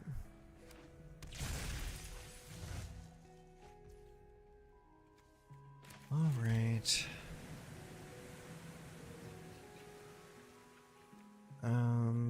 Shoot. I don't have any way to remove that, and that card's just going to run me over eventually. That's really rough. All right. Play the Optimistic. Yeah. And that only triggers once per turn, so play the Calyx.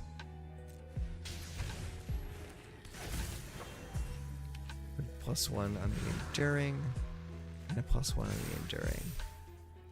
And attack for 4. There you go. Try and create a little bit of a buffer.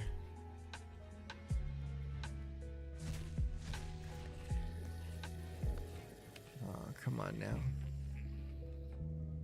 Don't have another one.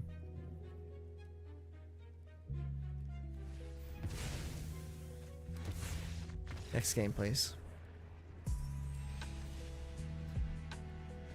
We are running into a really rough patch right now.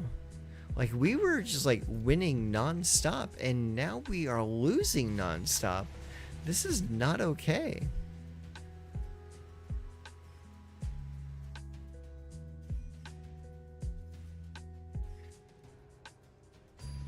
But again, variance is variance. Sometimes you're just going to lose games, and there's nothing you can do about it. I'll keep that.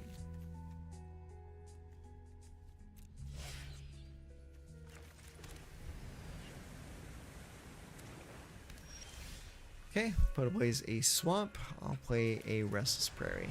Got nothing to play this turn anyways. Put plays a Plains into a what? Bright Blade Stoat. 2/2 first strike and lifelink. Okay. Alright, Invasion goes to get me an Ossification.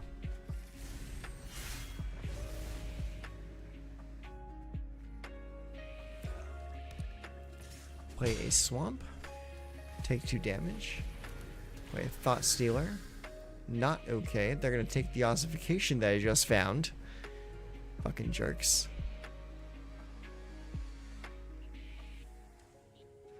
Are they gonna go for the Overlord? No, I guess not.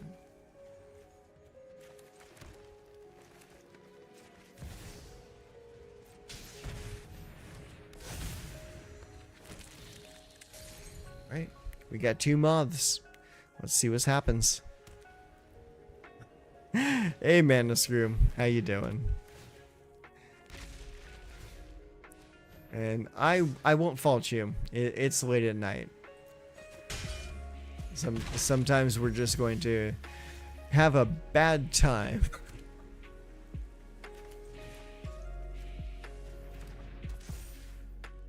Alright, next.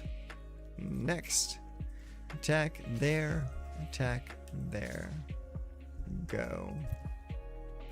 Go. Go! Alright, we get a Farah. Next. Pop for 2. Alright, enter. Honestly, we're pretty good. The majority of the first half of tonight's stream was just win after win after win after win. We were doing so good. But like the last like 30 to 40 minutes have been really rough for us. It's like we've been having a lot of losses and a couple games that were just like non-games, you know? So it is what it is. It's no real big issue.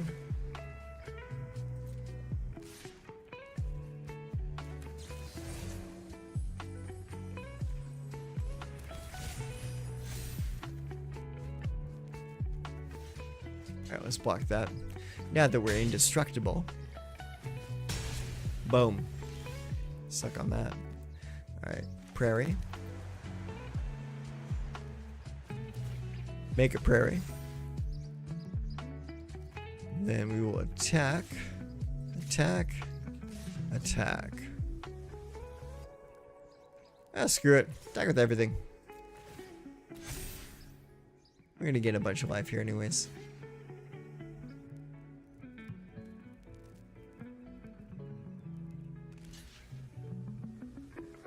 By IGN? What do you mean by IGN? I privated all my old cringy stuff and I'm working on a long vid right now. A month in editing. I'm not sure what you mean by IGN.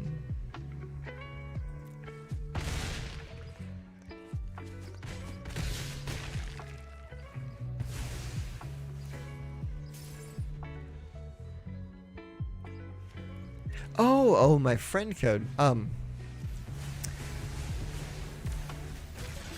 you just played Sunfall. Okay, well, that sucks.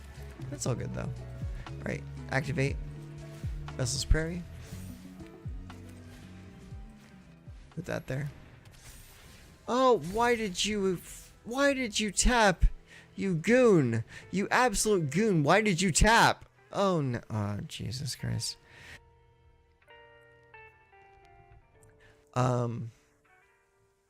Give me a moment to finish this game and I can get it to you. No big deal.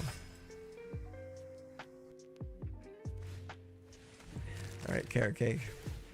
Yep.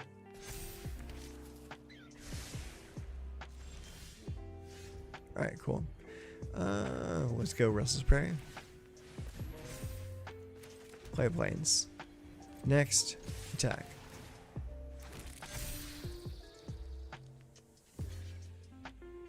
Yep. Boom, boom. Play scavenger.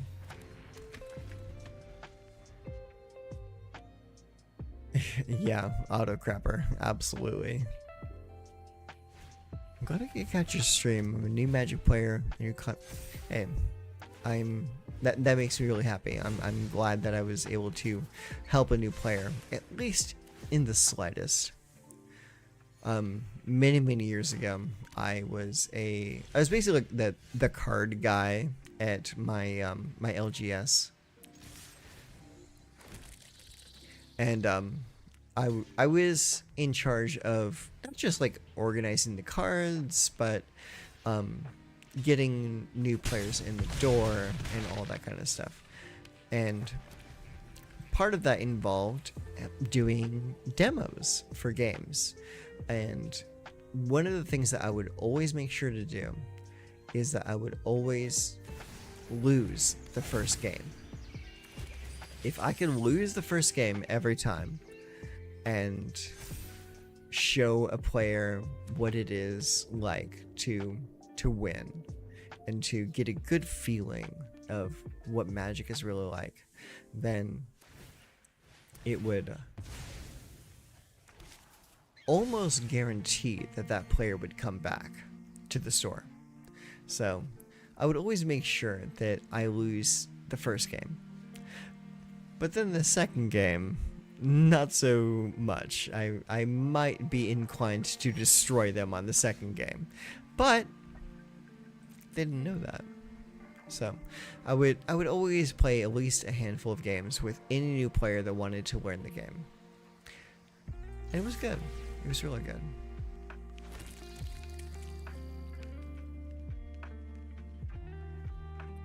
I was watching some of your shorts. The last one I saw was Turgrid. Today I mind-slaved someone who had Turgrid out after I sacked their Phyrexian Obliterator and tapped.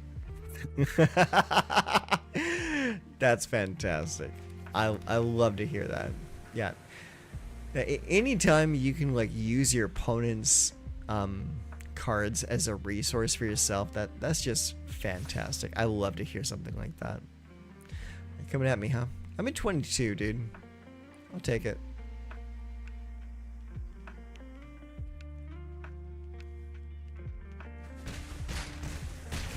Yeah.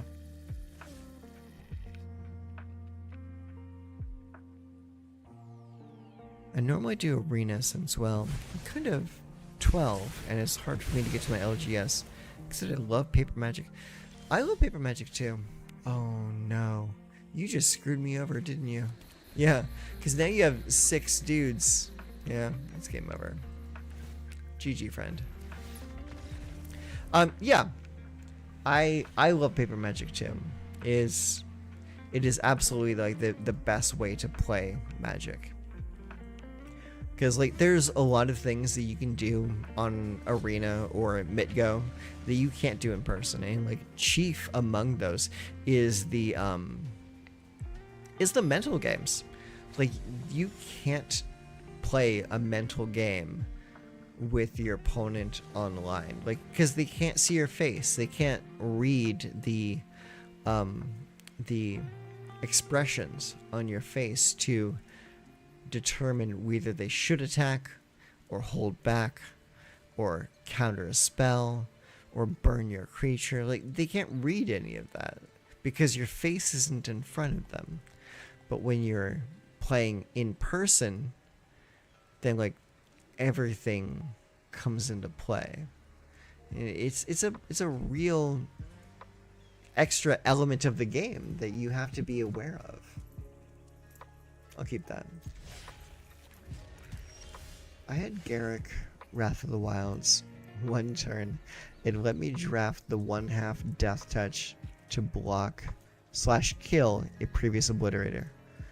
Well, I just click my hand so it shows up highlighted for them, and they think I have a combat track. Yeah, okay, that is definitely a way to go about it, for certain. A friend of mine explained Magic to me as a chess and poker at the same time. That's not a bad way to look about it. The only way to try and play mind games on MTGA is when hovering different cards make the lesser threat get their attention.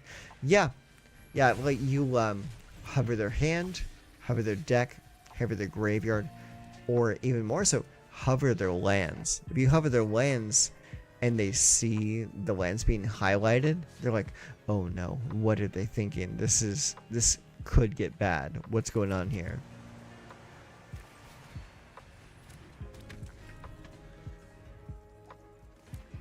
But yeah, I would definitely recommend in-person Magic to anyone that has the opportunity. There's just something about in-person, face-to-face Magic that can't really be replicated in digital. I've had someone scoop to my mono red Lurrus simply without me casting a spell. I played a mountain. You played a mountain, they scooped? Yeah, that makes sense to me. Because, like, someone plays a mountain in the right certain formats, and they're like, okay, I've played against this X amount of times. I know what to expect. So, why would I want to play this game again?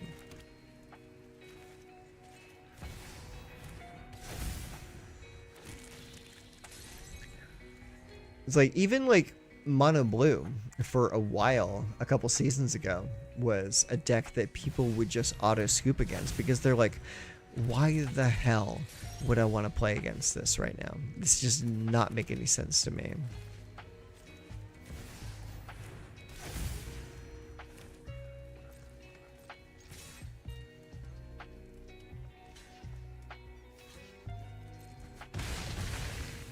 Alright, no more mobs. I wish more people wouldn't auto-scoop when they see Lurrus. Give the Lurrus player a chance to play Lander Spell. Lurrus is such a, like, a well-hated character that most people just don't want to bother. And I don't blame them.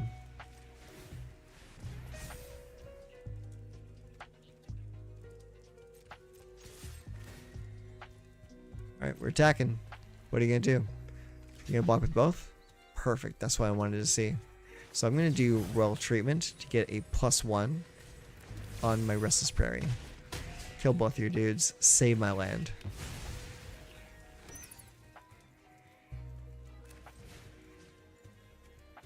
And then we'll get rid of your last creature. Boom. Bye-bye. Should I try to get Mythic and have to? I mean, it depends on how masochistic you are. Getting Mythic in one format is well enough. But if you want to do it in two, I mean, by all means, if you want to, go for it.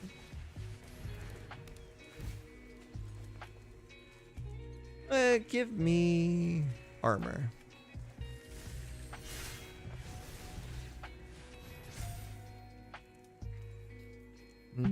Don't have enough mana left, so let's attack for 3.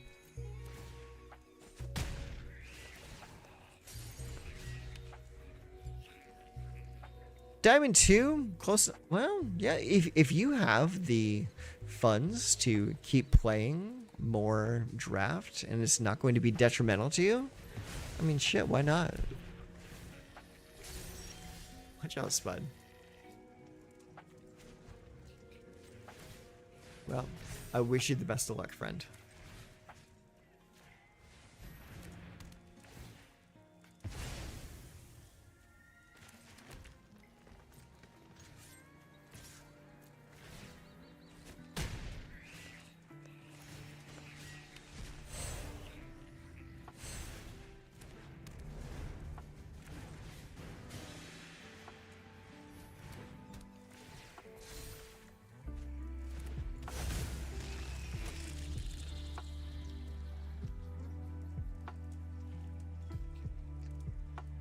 Yeah, I'd say if you know this set, if you know the way to go about it, absolutely go for it. Like if you're well versed enough to the point where it's not going to be a point of like just like random draw in and lose, I mean, you might as well. Like I had really good luck with what was it? Midnight Hunt, Vampire Wedding draft. Vampire Wedding draft was really good for me. Yeah, I did really good in that format.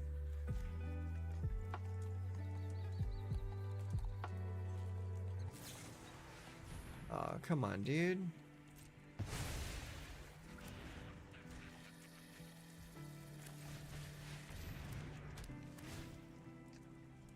Alright, go get ossification.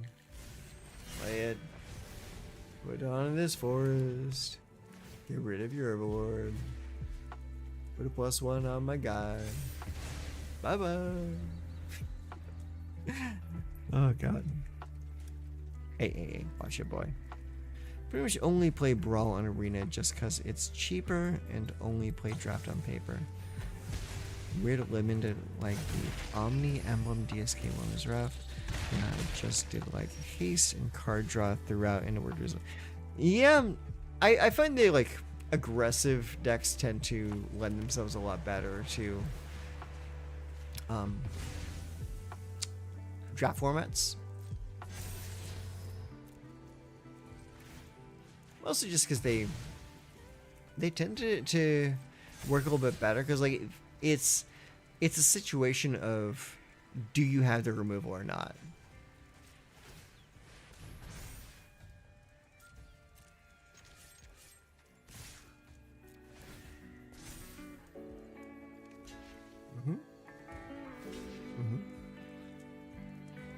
Yep, kill them all.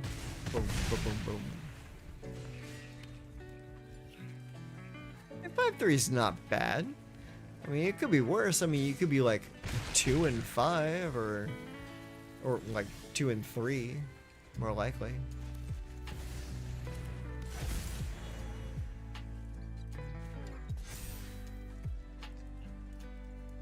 Yes, you can copy Overlords with Calyx. You can also copy the Glimmers. The like, let me see, where is it? Where, do I have any down here? Okay, so I don't have any down here, but the Glimmers, like the white Glimmers and the green Glimmers, you can copy those when they're enchantments, and they'll come into play as creatures. It's pretty cool.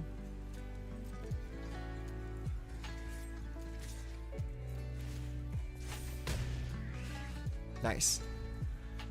Oh, it didn't attack. Oh shoot, I'm dumb. That's fine. It's fine. It's fine. It's fine. Chill out.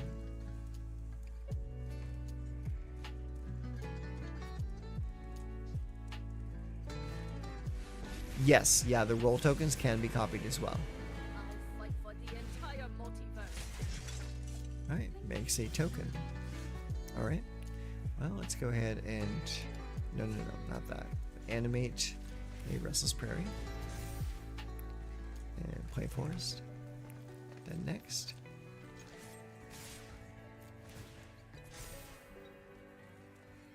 And attack.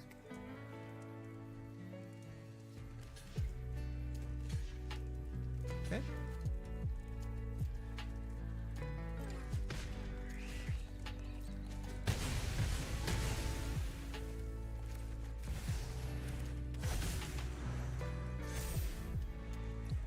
I am nothing if not resilient. Will you be making upgrade videos for the new precons in the shop? I can certainly take a look at them. The Brawl precons, I'm not really too into, just because of the fact that I'm not a Brawl player. I'm not like a standard player in general. Or no, I'm a standard player. I'm not a Brawl or Commander player in general.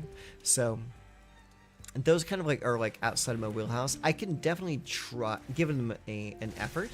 It's like I'm a decent deck builder. I can handle it, but it's not really like my go-to. It's not my forte.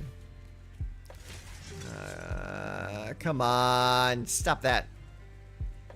Now you're just being a jerk. People have done this type of videos on those. Yeah, I'm mostly like 90% standard, maybe 10% draft, and like sealed, limited, that kind of stuff. I've only played a handful of of Commander games, and that's only because I've tried to get my little brothers into Commander, and so I've played a handful of games with them, like once a month when we can get together to play. But I'm not a huge Commander player, so those, well, I can take a look at them and kind of like suss out what would be good versus what would be bad. I don't think I would be like the top shelf source of what to do in that situation. For that, you might want to seek out one of my contemporaries, another content creator that might be focused a little bit more on Commander. This looks good. I'll keep this. I have one sealed trophy on MTG. Had Millennium Calendar in card pool, which was heavy black white. That's pretty awesome. I'm glad to hear that. I like Millennium Calendar. It's a pretty cool card. Okay, one plays a Toadstool Admirer. That's an odd card. I'll play Forest, or no, I'll play Plains, so I can play Optimistic Scavenger. Oh, you want to see my dog? This is Mr. Spudward. He's a dachshund. He's my little buddy. Oh, and he is not having it right now. Here, let me move the mic out of the way. There you go. And he is a 100% dachshund. Yeah, long boy. Very long boy. But he's also my good boy. This is actually the first dog I've ever had that is my own. And what I mean by that is, like, I've had dogs growing up, but those dogs were always the family dog. So like I've had like so many dogs. I've had like golden retrievers, I've had pugs, I've had all kinds of dogs across like all kinds of like breeds. But Mr. Spudward here is very special to me because he's the first dog that was ever like presented to me as like my dog. Do you have ward? Yeah, you got ward too. That's gross. Okay, we can't be doing that. So what we'll do here is we will Optimistic Scavenger, and then we will Ossification put on the plains there, and we'll use this to eliminate the Optimistic Scavenger to put a +1 counter there and there. So he's now a 4/4, and then we will attack with just that one. Okay, takes the 4 damage. But yeah, he's my first ever my dog, not a family dog. And that makes him very special to me. He's a good boy.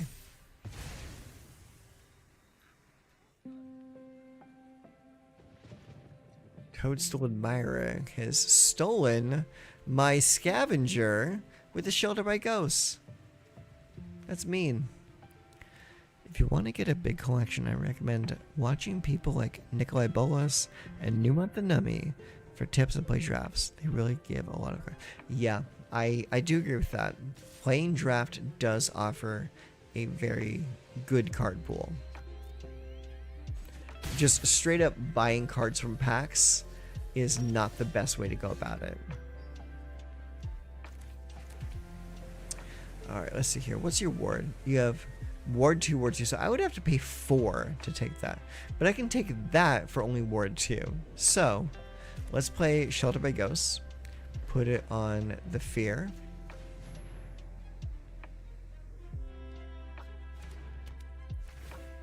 We'll take that. Yes.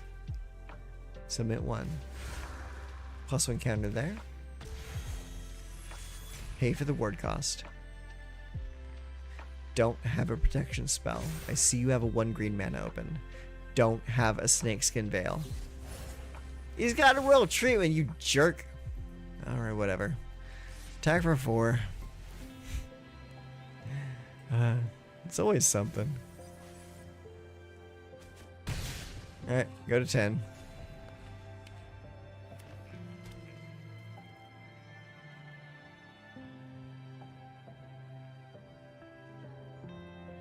Oh, so you did not attack. That's curious. Alright, well, let's go with Kalik. Or not Kalik, Enduring Innocence.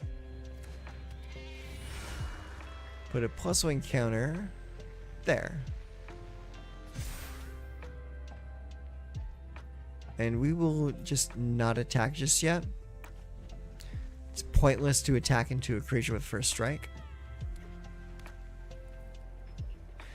Play a worse limited deck in standard. Yeah. Toadstool Admirer has ward and only costs 1. Yeah, that's true. I mean, well, can we see the original version of the card? Okay, well, let's take a look at it. So it's for 1 mana, you get a 1/1 with ward 2, and it has the ability to put a +1/+1 counter on itself. So it's not the greatest card, but the fact that it has ward kind of does help out a little bit.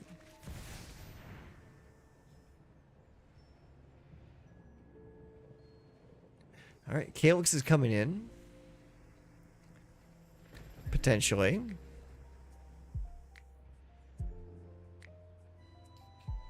Sometimes I see something that's really good in draft. I'm like, hey, maybe I can make this work in standard. I don't know. Alright. We're going to put a bunch of +1 counters on Fear Surveillance. And hope that we draw something good.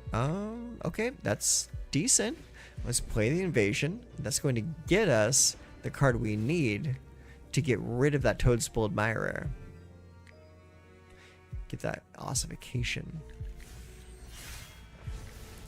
And again, no attacks. We have to wait. Yeah, the Eldraine sets were really fun. Alright, +1 counter on the Toadstool Admirer. And they do nothing else. What is the total ward cost here? Ward of 3? Okay. So we play Ossification. Target that plains. Target you. Yes. Yes, we will put a +1 counter there. And there. We will pay for the ward cost. And again. Don't have another Snakeskin Veil. I will be very upset with you. Shard Mage's Rest. You son of a... Alright. Once again, we have to just sit here until we draw the right card.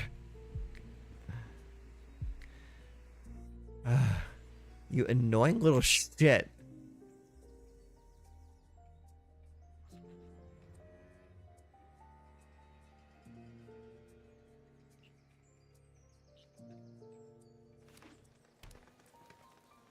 Yeah, that's exactly what I'm saying right now. I really need to draw another removal spell because he's managed to dodge 2 full removal spells through the ward costs. It's like, you're making me so mad. Dennis the Menace of MTG. What? Why? Why did you... Oh. Why? Why did you just quit? What the hell just happened?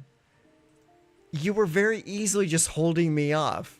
You could have just sat there for like 5 more hours until I drew more removal.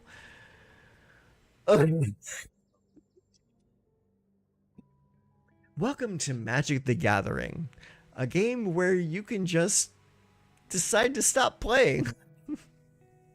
Oh my gosh. Okay. All right. That's going to be it. I've been live for 4 hours. I need to take a break. I need to take my dogs outside. I need to go have dinner. Thank you very, very much. Here, I'm going to go to big head mode so you can see me a little bit more clearly. thank you very much for spending this time with me tonight. I'm very pleased to have you all with me. I had a lot of good fun. So we're going to give you a little more Spud action. Spud is my good boy. He's my good time boy, my sweet cheese. And he says good night. You all have a very good rest of your night, and I am going to go do the same. I'm going to go have some dinner. I'm going to go feed my boys. He is having a hard time right now. I'm going to drop him real quick. So tell you what I can do is I can give you one more. River, come here, girl. Come here. Up. Come on. River, up. Come on. Let me see if she'll get up. River. River. Come here. Up, up, up. Come here, girl. Come here. Okay. Well, this is Tundra. Tundra is my Great Pyrenees. She's a very good girl. River decided she doesn't want to be on camera, but Tundra is a ham, and she'll be more than happy to say hello. She's a good girl. All right, so I'm going to go take my dogs out. We're going to go have some fun. We're going to go have dinner. And I thank you all very much for spending this evening with me. And I hope we can do it again very soon. So you all take care of yourselves and have a wonderful rest of your night. And we'll see you in another video or another live stream or whatever I decide to do next. So have a good night, everyone.